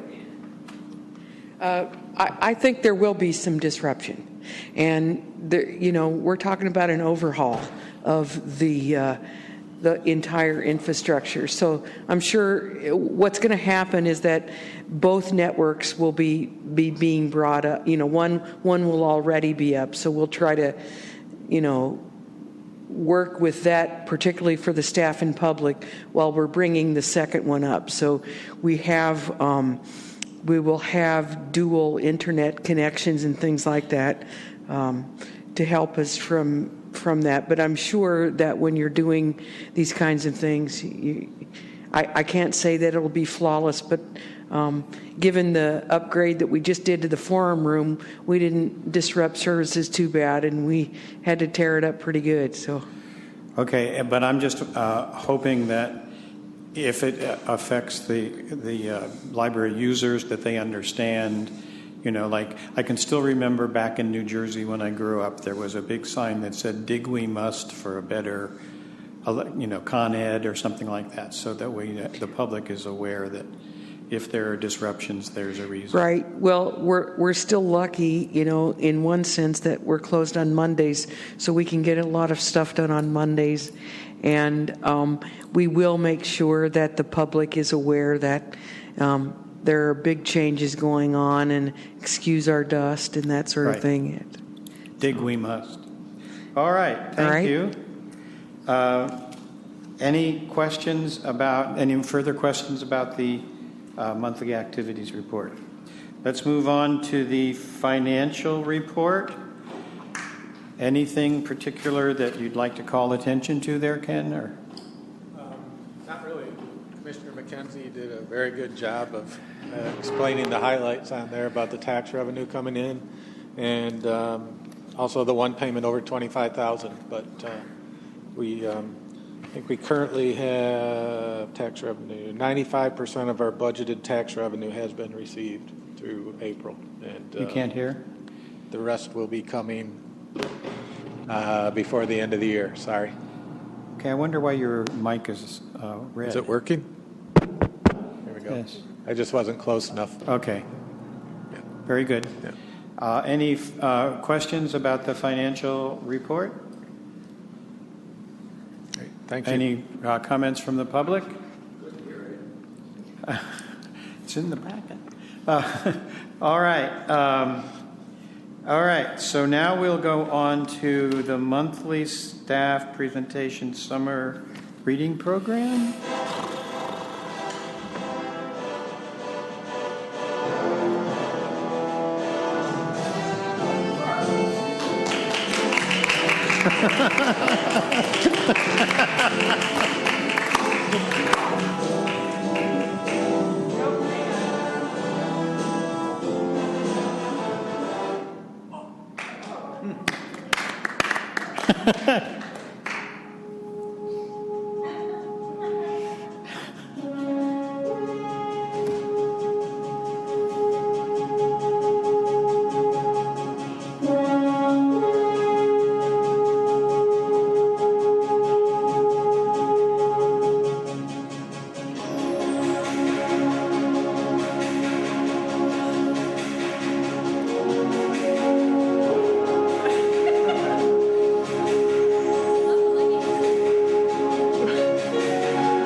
Distinguished commissioners, staff, guests, and members of the public, today, the summer reading torch begins its journey across the winding roads and rolling hills of Sonoma County in its quest to open the gates of summer learning to the children, teens, and adults of our community.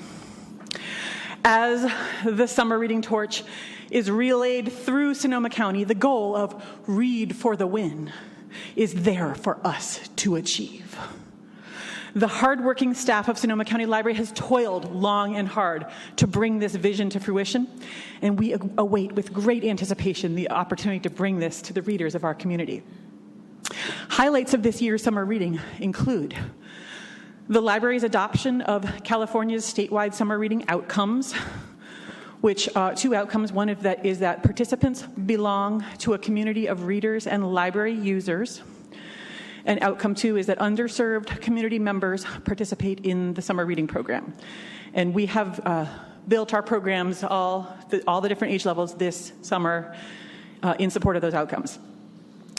The second goal is the library's participation in CLA's, California Library Association's 5-book challenge. We will record and report all participants in our programs of all ages who meet the goal of reading at least 5 books this summer.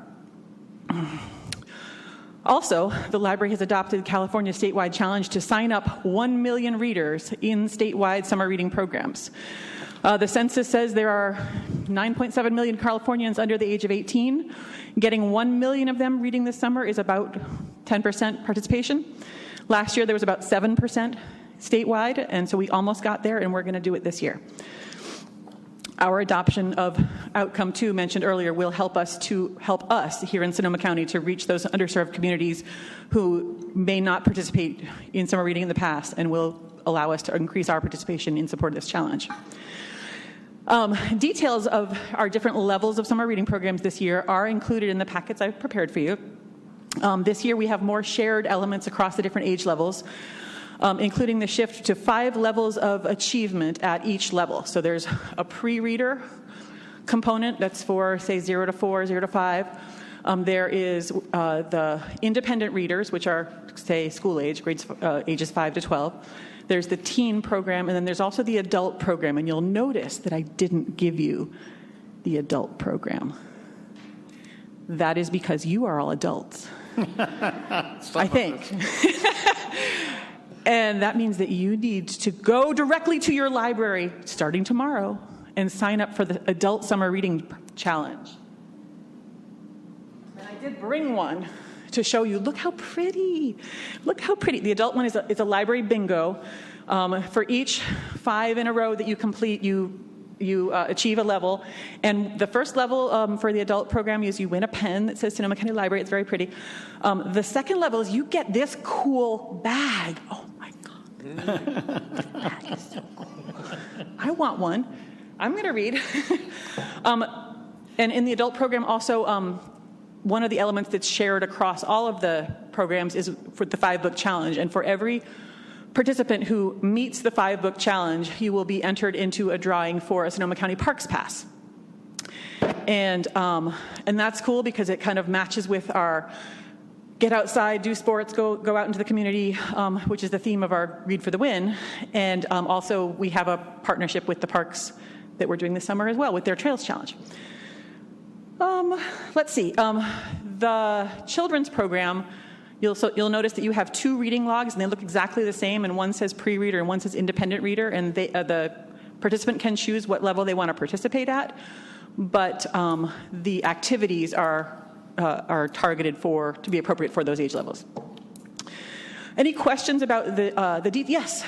On the teen read, are there predetermined books, or are they're just? It's free choice of books. It's free choice of books. So same with the adult. Yes. You'll notice on all the logs that there may be suggestions like, read a mystery or read a nonfiction, but they get to have free choice of books. We're really encouraging reading for pleasure. Thank you. Mm-hmm. And we have prizes and incentives across all the levels, and it's very cool. So it is a great and solemn honor for me to pass this torch to Tim May, Chair of the Library Commission, to be the first to welcome the torch on behalf of the proud community he represents.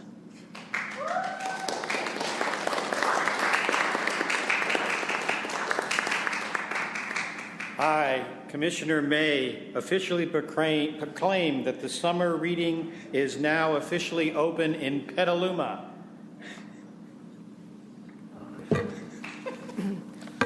I, Commissioner Whistler, officially proclaim that summer reading is now officially open in Sebastopol. I, Commissioner Grill from Healdsburg, officially proclaim that the summer reading program is open. I, Commissioner Ebright, here proclaim that the summer reading program is open throughout Santa Rosa. I, Commissioner Neff from Windsor, proclaim that the summer reading program is open in Windsor. I, Commissioner McKenzie, proclaim that the summer reading program is now open in Roanoke Park, Cotati. You got it. And I, Reese Foxon, for Cloverdale, now proclaim summer reading program open in Cloverdale. Yay! That sounds good to me. I, Commissioner Heavenridge, proclaim that the summer reading program is open in Guerneville and Sonoma in general. I, Commissioner Smith, hereby proclaim that summer reading is open in Cotati. May I have the torch back, please? I need to open it up in the city of Sonoma. I, Commissioner May, officially open the reading program in the city of Sonoma, in the Sonoma Valley. Okay. That's right. So 2 last quick things. The thing that we are doing to open summer reading across the county is we are actually doing a torch relay. We start at Cloverdale tomorrow morning, 10 a.m. We have community partners. We have some community partners across the county who will be helping us by, some of them are going to be running, like the group of 10 runners from the Healdsburg Running Company who are going to make the run from Healdsburg to Windsor. We've got a few who are going to help us kind of stage it. I would go a half a block and then drive to the next branch. But that's kind of an exciting, and I think that's what Barbara was referring to earlier. Roanoke Park has a big party for when it hits Roanoke Park, and I think they've got the fire chief of police, who is going to pass the torch for Roanoke Park. And then before I close, I just want to give a quick shout out to the Sonoma County Public Library Foundation.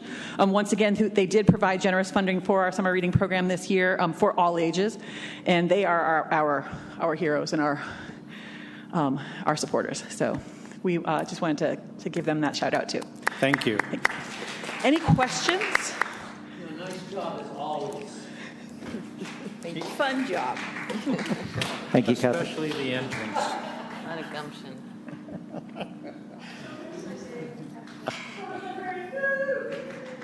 Watch Facebook. One of the highlights of the year. All right, moving on. Any public comment regarding the summer reading program? All right, moving along to moving to the commission meeting location room. This I've asked to have this on the agenda. As Vicki mentioned, there's been a redoing of the forum room in the Central Library. And one of the options is that now we could meet there instead of here. And the issue would be that at this point there'd be no video recording, but there would be audio recording of the commission meetings. We met there for a long time, and part of the issue was the problems with doing the recording. So this issue is sort of combined with the issue of minutes. And one of the things that I've thought about is that were we to move back to that room, it would be incumbent on the commissioners, the chair's job, that when a commissioner is recognized, that they are named, so that if we're dependent on audio recording, that we are identifying who is speaking. But I would like to open this up for discussion about how the commissioners feel about moving back to the library. I see a nodding. Barbara, do you want to make a comment? Or? Yeah, I have several feelings about this. One is library meetings seem to belong at the library. And I, as a member of the public, went down and testified, or whatever the right word is, before the commission when the commission was meeting down there. I thought it was kind of a nice place to meet.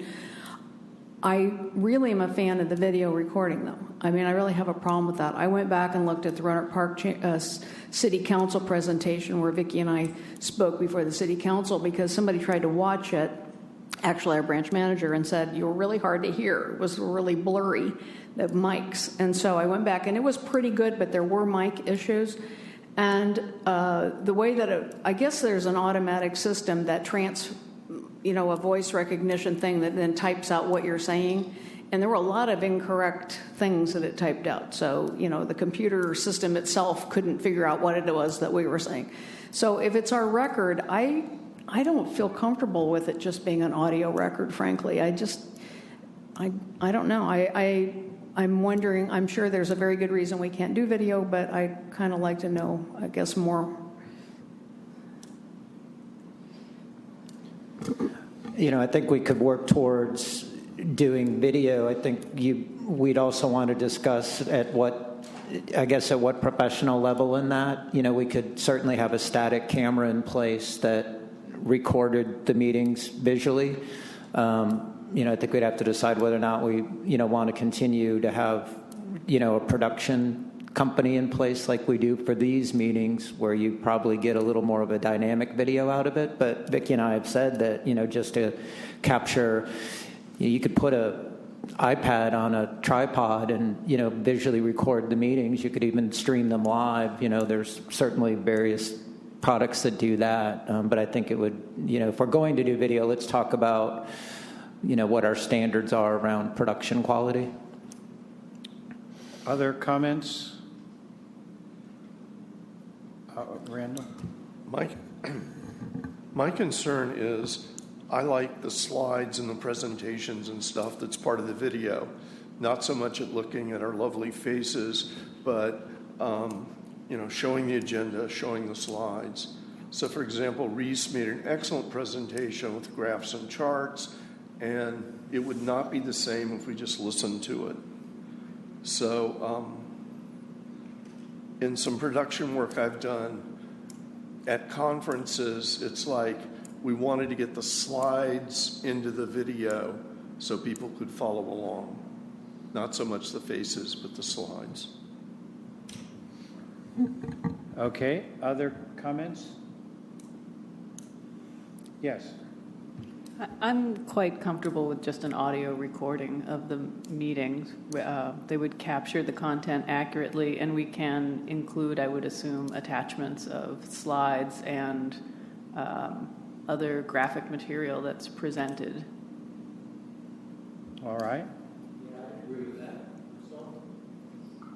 Yeah, I mean, the slides, there can be hard copies of all of them attached to the minutes.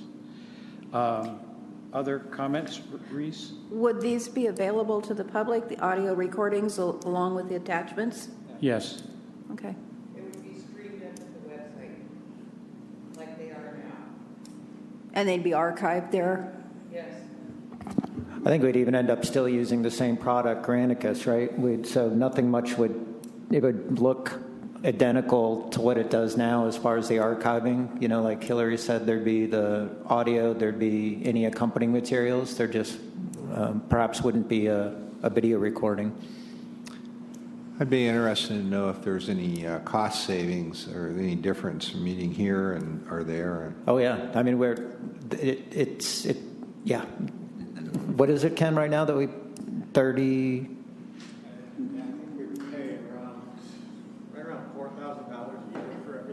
$4,000 a year, so $4,000 a year for the facility and the production of these meetings. I'm sorry. So that right now we're paying that, and we'd save money if we move back to the library. That number would go down to zero. The 4,000 would go away.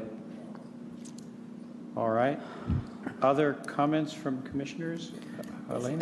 So that cost savings, is great. It doesn't seem like a significant amount. However, I support going back to the library. I think that it's a point well taken that we should meet in the library. I would also like to, it's a different discussion, but at one time we used to move around at different points in the county to different branches, so we were more accessible to the public. And if we go back to the central library, I'd like to also see us explore that, bringing that back some. Okay, Barbara? I don't know if you finished making this point, but I know you were going to make this point about the problem with audio is each person has to say who they are when they start talking. And a lot of record gets lost if we forget to say, this is Commissioner McKenzie and I want to make this point. In an audio recording, you don't know who's saying what. It's not nearly as good a record. I would be okay with it if we could do a secondary thing, like if we record it on an iPad or we do something, but I'm really opposed to having audio only. I think it's, for $4,000, it's just such a poor substitute of a record. Okay. What I had said is that the chair would, since the form of the meeting is that I recognize people, I would say Commissioner McKenzie, and then you would speak. So I would be the person, or the chair would be the person who would be naming the commissioners that were speaking. I think a bottom line on this is that the issue is accurate records of the meetings. And there's history. And so what we had, part of the reason we moved to this format was because of wanting to have an accurate record of what happened at the meetings with action minutes. So that I think it's important to understand that not only is the space the issue is, as you've raised, the accuracy of minutes. So I think that this is part of the reason I'm raising this as a discussion item rather than a decision at this point is because I think there are issues we need to confront. And so far what I've heard as the main issues are, number one, that we have a visual representation basically of who's talking and what's happening. And number two, that we have a way to identify if we're doing only audio, who's speaking.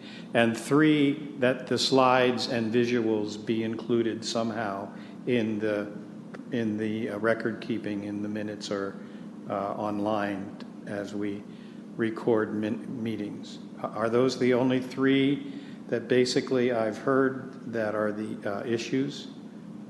Am I missing any? Mike, please. Mike. Thank you. The parking here is better. You know, Okay. it's free. But it's just... Okay. Any other issues? Could someone figure, like, how would you see attachments? If it's an audio recording, where are those? Where's the slideshow? How does that work? So I don't know, have you gone into the current archiving system that we use? I haven't watched any of ours, but I've watched Roanoke Park City. So if you at the bottom of our webpage, there's a link that's called Library Commission or whatever, and then, you can click on agendas and minutes, and then you go to there's a product called Granicus there it is. It collects all of the previous meetings, and you can upload whichever files you want. Currently, I think we upload just the agenda and then the full agenda packet, and then when the video is available, we upload that as well. So we'd pretty much continue to do it that way, but if we just did audio instead of video, there'd just be an audio file there instead of the way we do it now with the video file. So a person who wanted to follow along would have to have two computer screens or would have to print out like Reese's presentation and then listen to it separately, right? Do we have any information about, excuse me, do you want to answer that question? I'm sorry. No, I think it would be, I think you're right. I think, you'd be listening to an audio file and then you'd click open the agenda packet as well and, do it that way, I suppose. I don't think that the audio would advance forward through the packet for you. There might be a way to do that technologically, but we'd have to look into it. And is there any way to know about, go ahead, Vicki. First of all, I am not clear that Granicus is live stream. I think it's uploaded after the meeting. So, no? Watched us. It's live stream. I watched it. It is live stream. I watched it a month ago. Okay. I'm not familiar with the product. I'm just learning about the product, and the product itself actually has a format that helps with making sure these agendas go up in a certain way and in a certain format and so forth. I guess we are live stream. Okay. But, folks, what we're talking about with the multiple cameras in here, like this black one right here behind you, that's about a $10,000 camera right there. Okay? And then these smaller ones are not so expensive. But those are being driven by a joystick and a switcher, and that becomes a whole package, which becomes fairly pricey. These digital video cameras, like that one, are around $10,000. and then the switcher and so forth. So we haven't got that yet. It's not to say that we won't at some point, and it's not to say that we couldn't just purchase a digital video camera that doesn't follow you around and, have someone driving the camera. On Thursday of this week, I'm meeting with the C Media folks.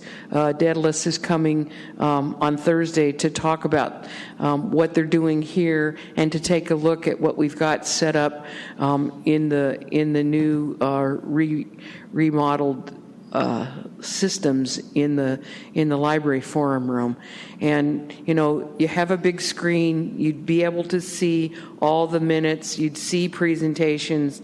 The projector is I think Reese and a number of the sustainability folks saw how well it worked and how nice it was. So we have really good gear in there. There just wasn't enough money to purchase the camera systems that go along with these things. Okay. Do we have any idea how many viewers view the videos? You probably there's probably a system, an analytics system that is part of Granicus, and you could see how many people have tuned in. Most live stream systems will be able to tell you, how many people are watching live, how many have turned to that web page, and so forth. There's probably a statistic we can get. This very same system they're using in Rohnert Park at the City Council. It's the very same Granicus system. Remember, I ran over and took a look at it. Okay, and are they video and audio? Or? Yes, they are. Okay. Yes, they are. Can I get some direction from people about how we want to proceed? I think it's no secret that I strongly dislike this room. I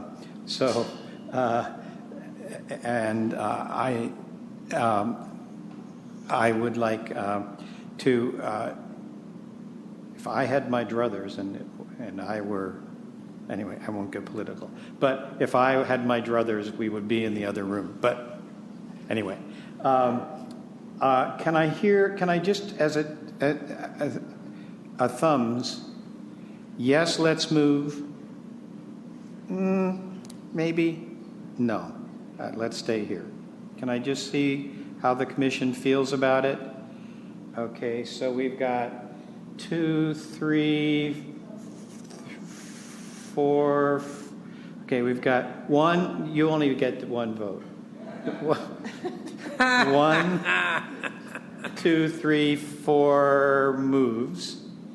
2, 3 no's, 2 no's, and 3 maybes. Okay, and I would like to know for the maybes what it is that I think we've heard what, Paul? Yeah, I think it isn't a big savings, number one. Okay. I think parking can be an issue, especially when we open on Monday night. Okay. And I just think that I don't know. I could go either way. I've experienced both, and we did have problems with our audio, but now we're getting new audio, so that should be resolved. But I do agree that we need to have the best record. And I didn't even know you could there was a live stream, and I just looked it up. So now I kind of like to sit here and look at myself. I haven't had courage to watch any meetings. Yeah, so. All right, public here, comment?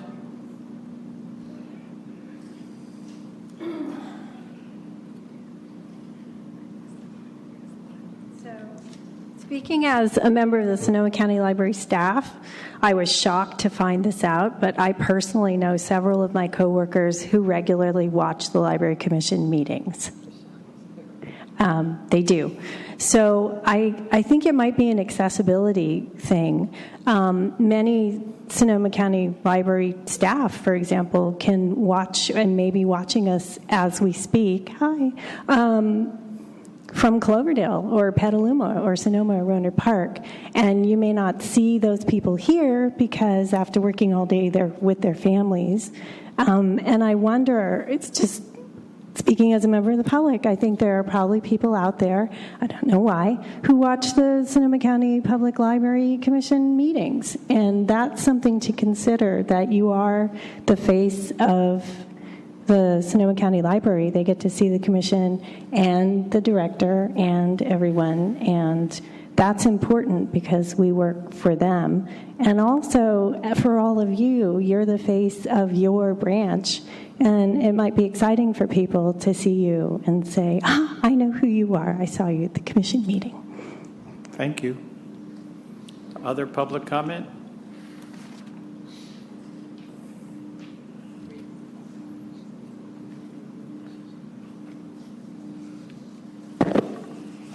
So I'm sure I'm not the only person who attends a lot of meetings. I also video conference quite a bit, and I also do audio conferences. One quick way for me to lose interest in a conversation is to listen to it, just listen to it. I'm a visual person. It's very important I stay engaged when I'm watching people. I feel it's a lot more, a clearer way to, as a species that we communicate a lot with our bodies. We all know, like when we just hear something or read something, that especially like an email, you can take it a lot of different ways. But when we actually see each other and visually identify who's saying what, we have a lot better, closer connection with what's going on. The other thing I like to say is that it just seems like a very small price to pay. And then thirdly, that the way that the minutes devolved when we came to a video system, the minutes devolved, but it's because it's a visual system and you can access it through the Graticus, then you can actually follow along fairly easily. And I think that unless that was addressed in an audio system, and I'm not sure that would be capable, that it would be almost virtually impossible to like really access minutes to where you're saying, okay, who said, when you're seeing people, you can access it a lot more clearly. And I think it's important that you consider staying with video conferencing and either just put up with the dislike of a situation or figure out how to make it possible to do it at the Central Library or at all the libraries. Thank you. Thank you. Reese, you had a comment?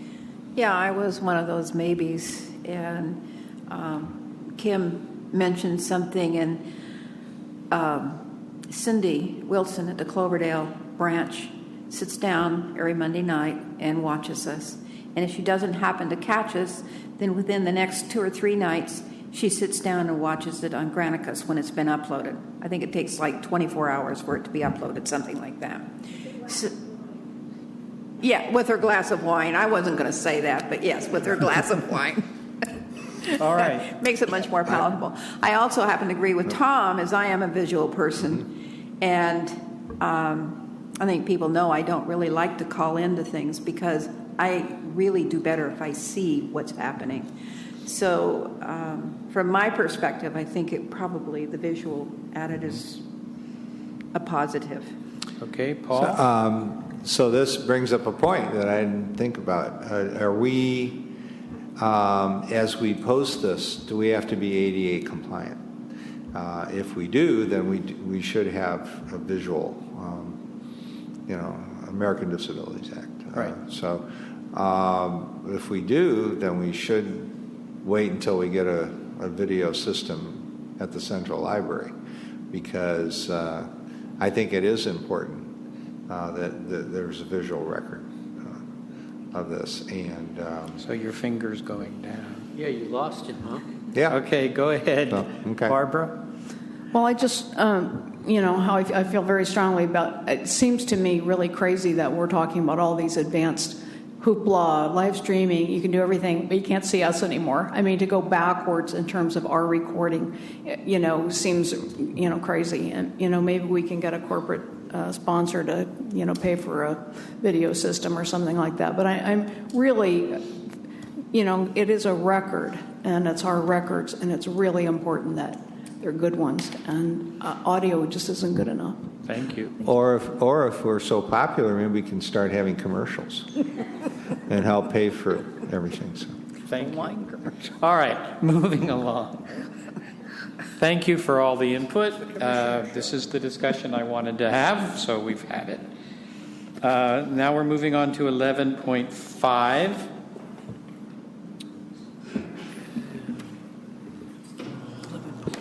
Hi. There's handouts of the presentation right here. I don't know if y'all got them. Passing. Here. Do you have one, Tim? I've got one. Brett, you have one of these? I'm good. You good? Yep. Well, this is just a summary of what Reese has been talking about and reporting on for the last 6 months, and that Brett gave a pretty good summary of in his report. And it's the four of us had... What's that? I got to speak up more? Oh, no. The four of us learned quite a bit through the sustainability circle. And what became the participants we had, there were 8 organizations that participated. American Adventures out of Santa Rosa, they bus around a lot of people in vans during the summer, especially all over the country. They manage tours for mostly younger people, camping, going to national parks and things like that. The County of Sonoma Energy and Sustainability Division was part of it. Enphase Energy out of Petaluma, they're in the solar business. They don't make solar panels. They make more of the things that convert all the solar things into energy and then store them. That's the best way I can explain that. Corbell, I don't know if they need much explaining. Oliver's Market was in the circle. The library, Sonoma Raceway was in the circle. And when I first thought about them, it was a little bit strange, because their business is burning up a lot of gas going around in circles, right? But they're on the leading edge of sustainability. It's really impressive, the things they do out there. And then Summit State Bank was also part of the group. As we said, there was our team that was part of it. And then the library's sustainability commitment, as we've talked about in our strategic plan, priority 3, is we're innovators. We seize opportunities to contribute toward a healthier and more vibrant Sonoma County. And goal C under that priority is going green. And as you can see there, you've all read that, I'm sure, plenty of times, but we want to be at the forefront of positive environmental stewardship in the county. So this fits right in with the strategic plan. Why should the library be thinking about sustainability? Stewardship of tax dollars, as we've talked about in many other places, 93% of our revenue is from property taxes. We believe that Sonoma County residents expect the library to be a leader in providing information and educational experiences that enhance their lives, and sustainability is a big part of that. Any savings recognized is passed on directly to the citizens in the form of additional services. And lastly, it's just the right thing to do. So we did a lot of data gathering through this process to kind of point out how much money we spend on energy and where we might be able to save some of the things. So there's our electricity usage for all 14 buildings. The natural gas usage is there, about $27,000 a year. In both of those cases, the central branch uses 1/3 or more of the energy that you see right there. And the water usage for the system totals just about, money speaking, it's about the same as the natural gas.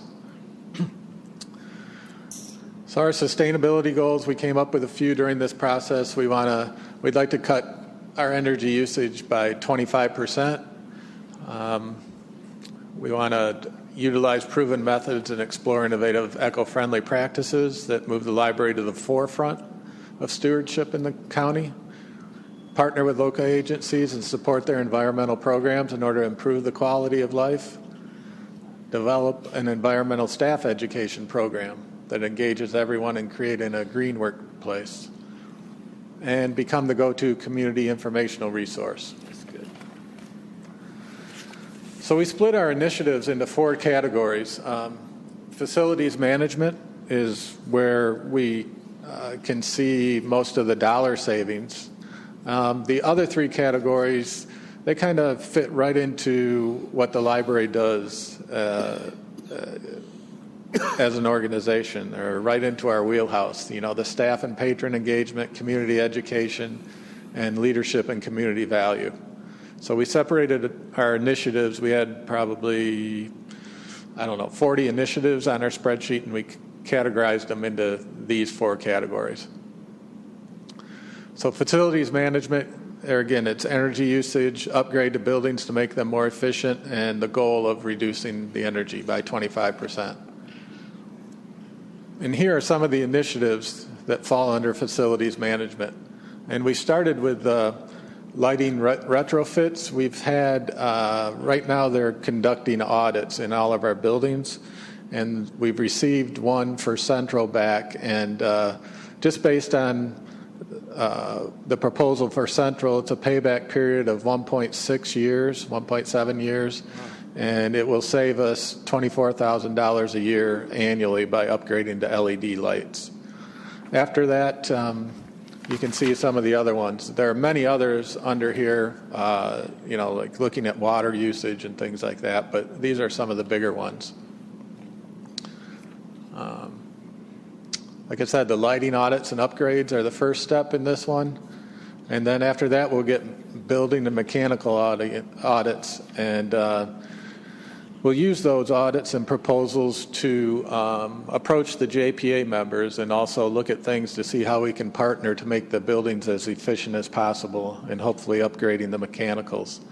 Because you want the building to be operating as efficiently as possible before you investigate the solar installations. That way you can get the right size of solar installation.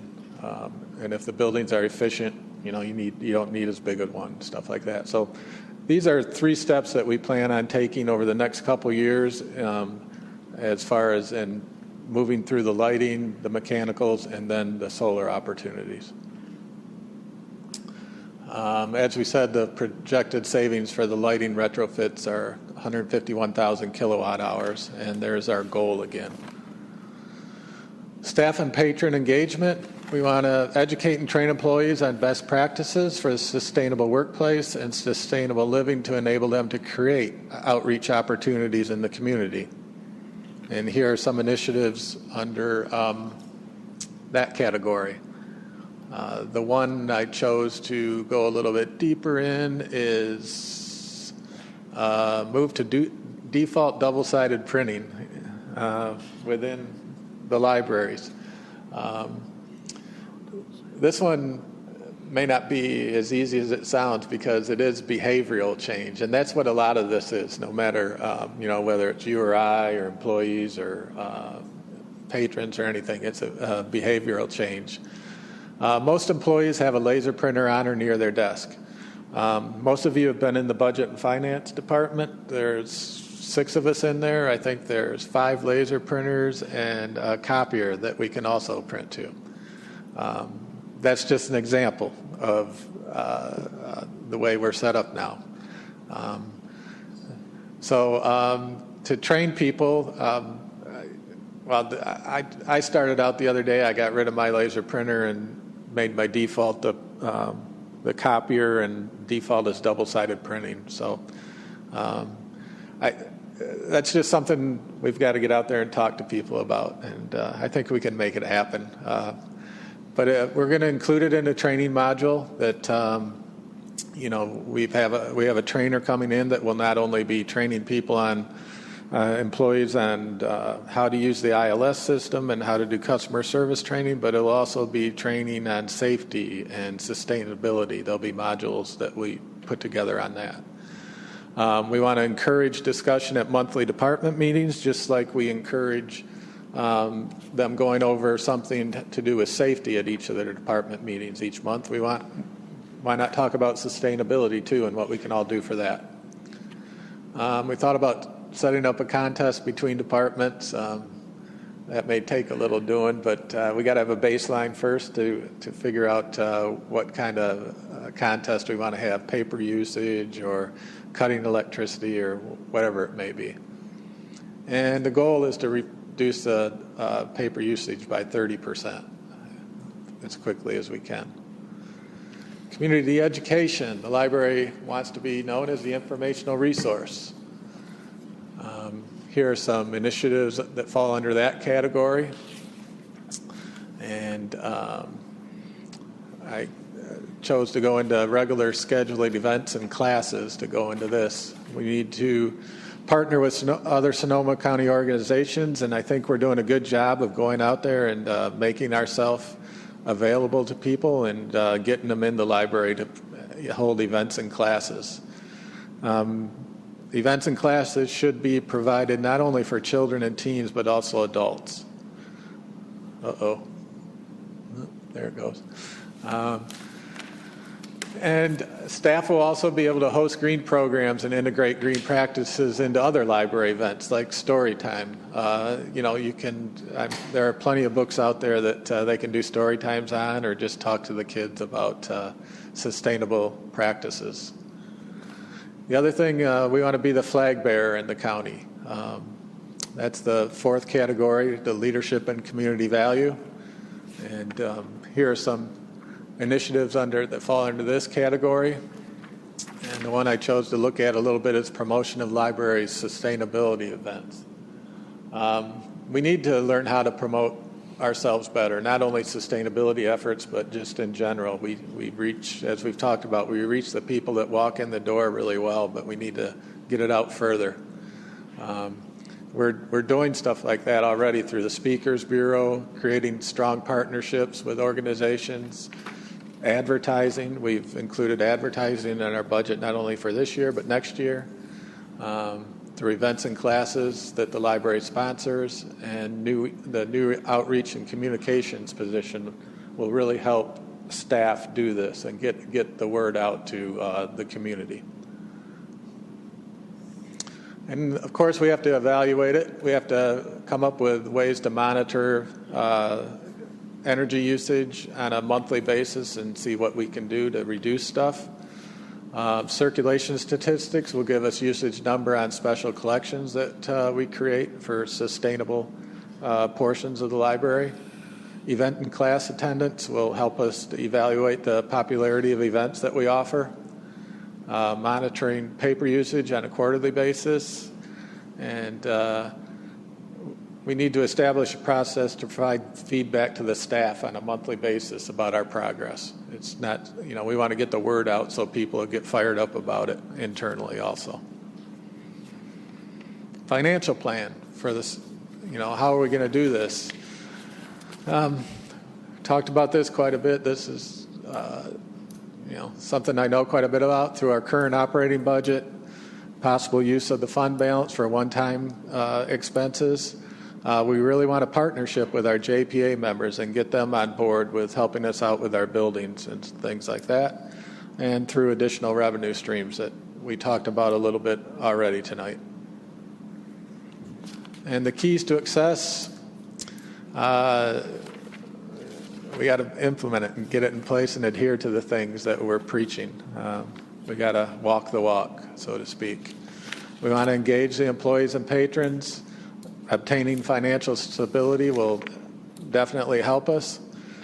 We want to be visible and set an example for the community. And, the collections and everything that we have, the programs and events will help us affect change with our community. So one of the things, like I said, we really learned a lot through this, and we'll evolve and grow as this becomes more a part of our lives.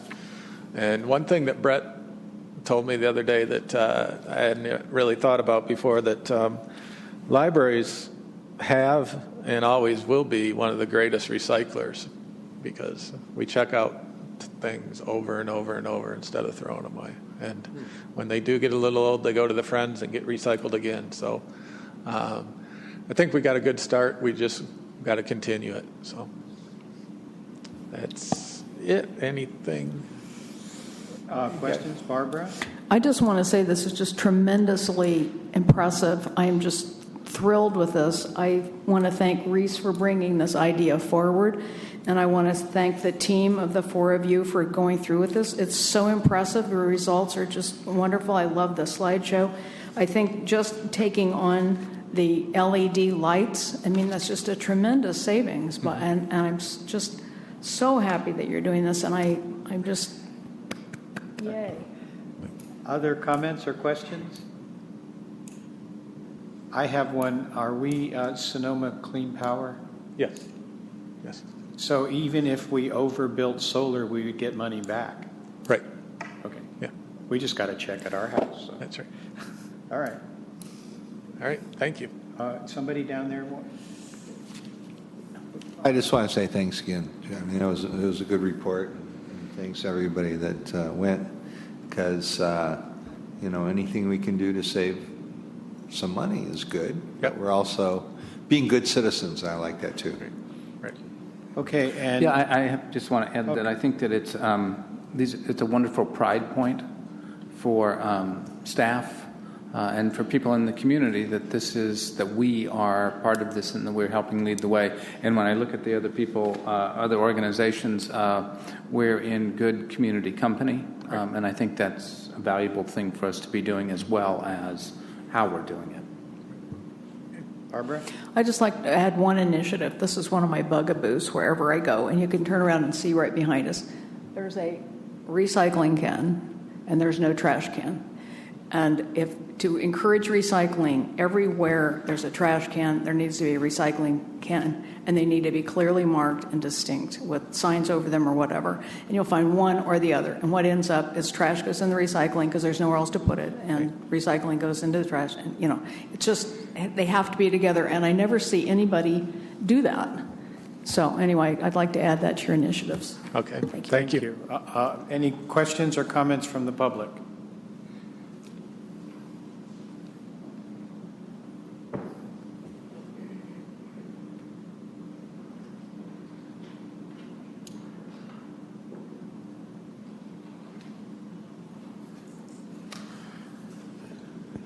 Thank you, Mr. Chair, members of the Commission. Jake McKenzie. I'm on the Board of Directors of the Regional Climate Protection Authority and also active in other climate protection matters. I know we don't indulge in question and answers here in public comments, but there is a very active effort at the moment to get all 9 cities in the county to sign up in the 2020 Climate Action Plan. I believe that the library system does have connections with buildings in each of the jurisdictions. And so if there is any possibility of this sustainability project being linked with this county-wide climate action plan, I think it would be worthwhile taking a wee look at that. And I'd be happy to act as a liaison with RCPA, which is the same membership as the Sonoma County Transportation Authority. And we are, as RCPA, authorized to engage in transactions involving agencies within Sonoma County, of which you are one. Thank you. Thank you. All right. Any other public comment? There being none, we'll move along to action items by motion. The first one is item 12.1. It's the establishment of a subcommittee, a work group to prepare an action plan for OPEB and CalPERS liability. Do you want to give a little background on this, please, Barbara? Yes, the Finance Committee discussed creating an action plan for OPEB. We do have a policy right now. The policy is to look at it every year and see what we can do in terms of contributions, and it's a written policy. We're thinking that we need to have something a little more specific to take to work this significant liability into more of a very specific how do we pay it plan. And so I did come to the last commission meeting with the finance report where we recommended that we do this committee. And during then and now, you and I talked, Tim, about also looking at the liability that we have for CalPERS. So we were thinking that this would be an ad hoc committee, which could include members from outside the commission. I know there used to be a commissioner who had a lot of finance experience, thinking about somebody like that, possibly somebody who, works for a jurisdiction where they've looked at these issues, another city or so forth. So anyway, the Finance Committee does recommend that we create this ad hoc working group and create an action plan to look at both the OPEB liability that we have and also the large CalPERS, what would be the right word? CalPERS liability that we have. If we look at the audit, it was a line item. It was an item reported to us in the audit. I was thinking about it, and the issue with the CalPERS, as I understand it, and I may not be understanding it completely well, but is that basically we are meeting our CalPERS requirements now. And Brett and I have discussed this, and he's talked about it's kind of like looking at if you actually paid your full mortgage now, what's your liability on your mortgage. The thing that I understand, though, about the CalPERS situation is that it's kind of like a balloon payments coming up. And so I think it would be good for us to be able to figure out how we're going to best meet that as we go forward. Any comments or questions from other commissioners regarding this?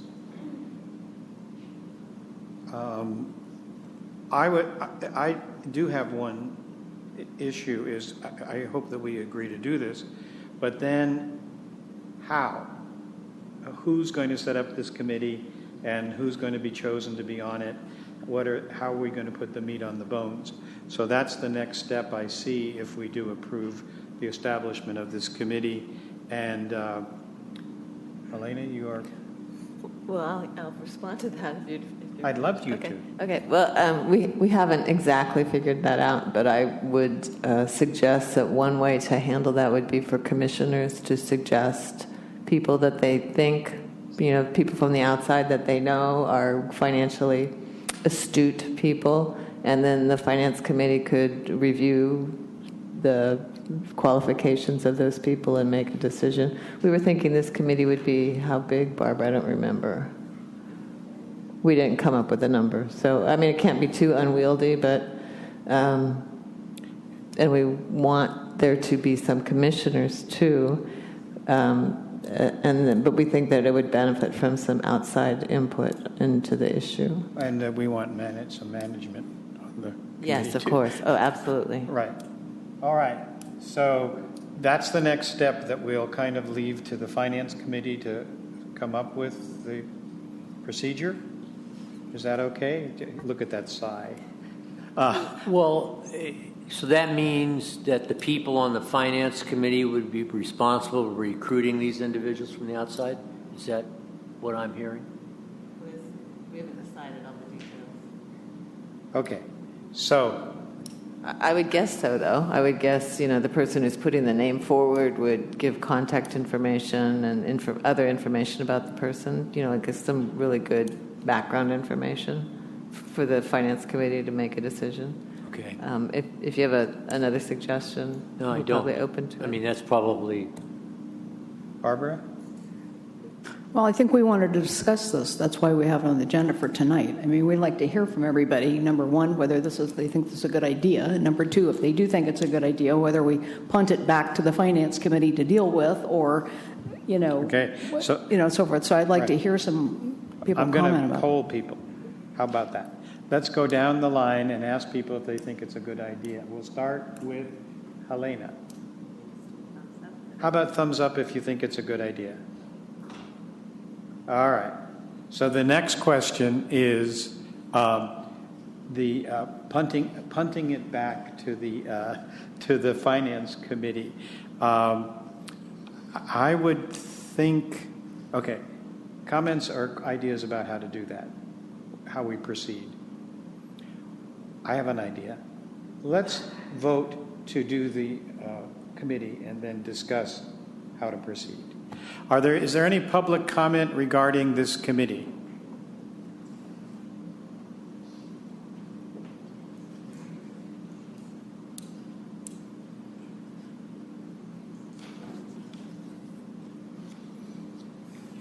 So when you talk about having people outside of the commission on this, I would like you to consider looking for some input from the stakeholder as the recipient of this in your decisions.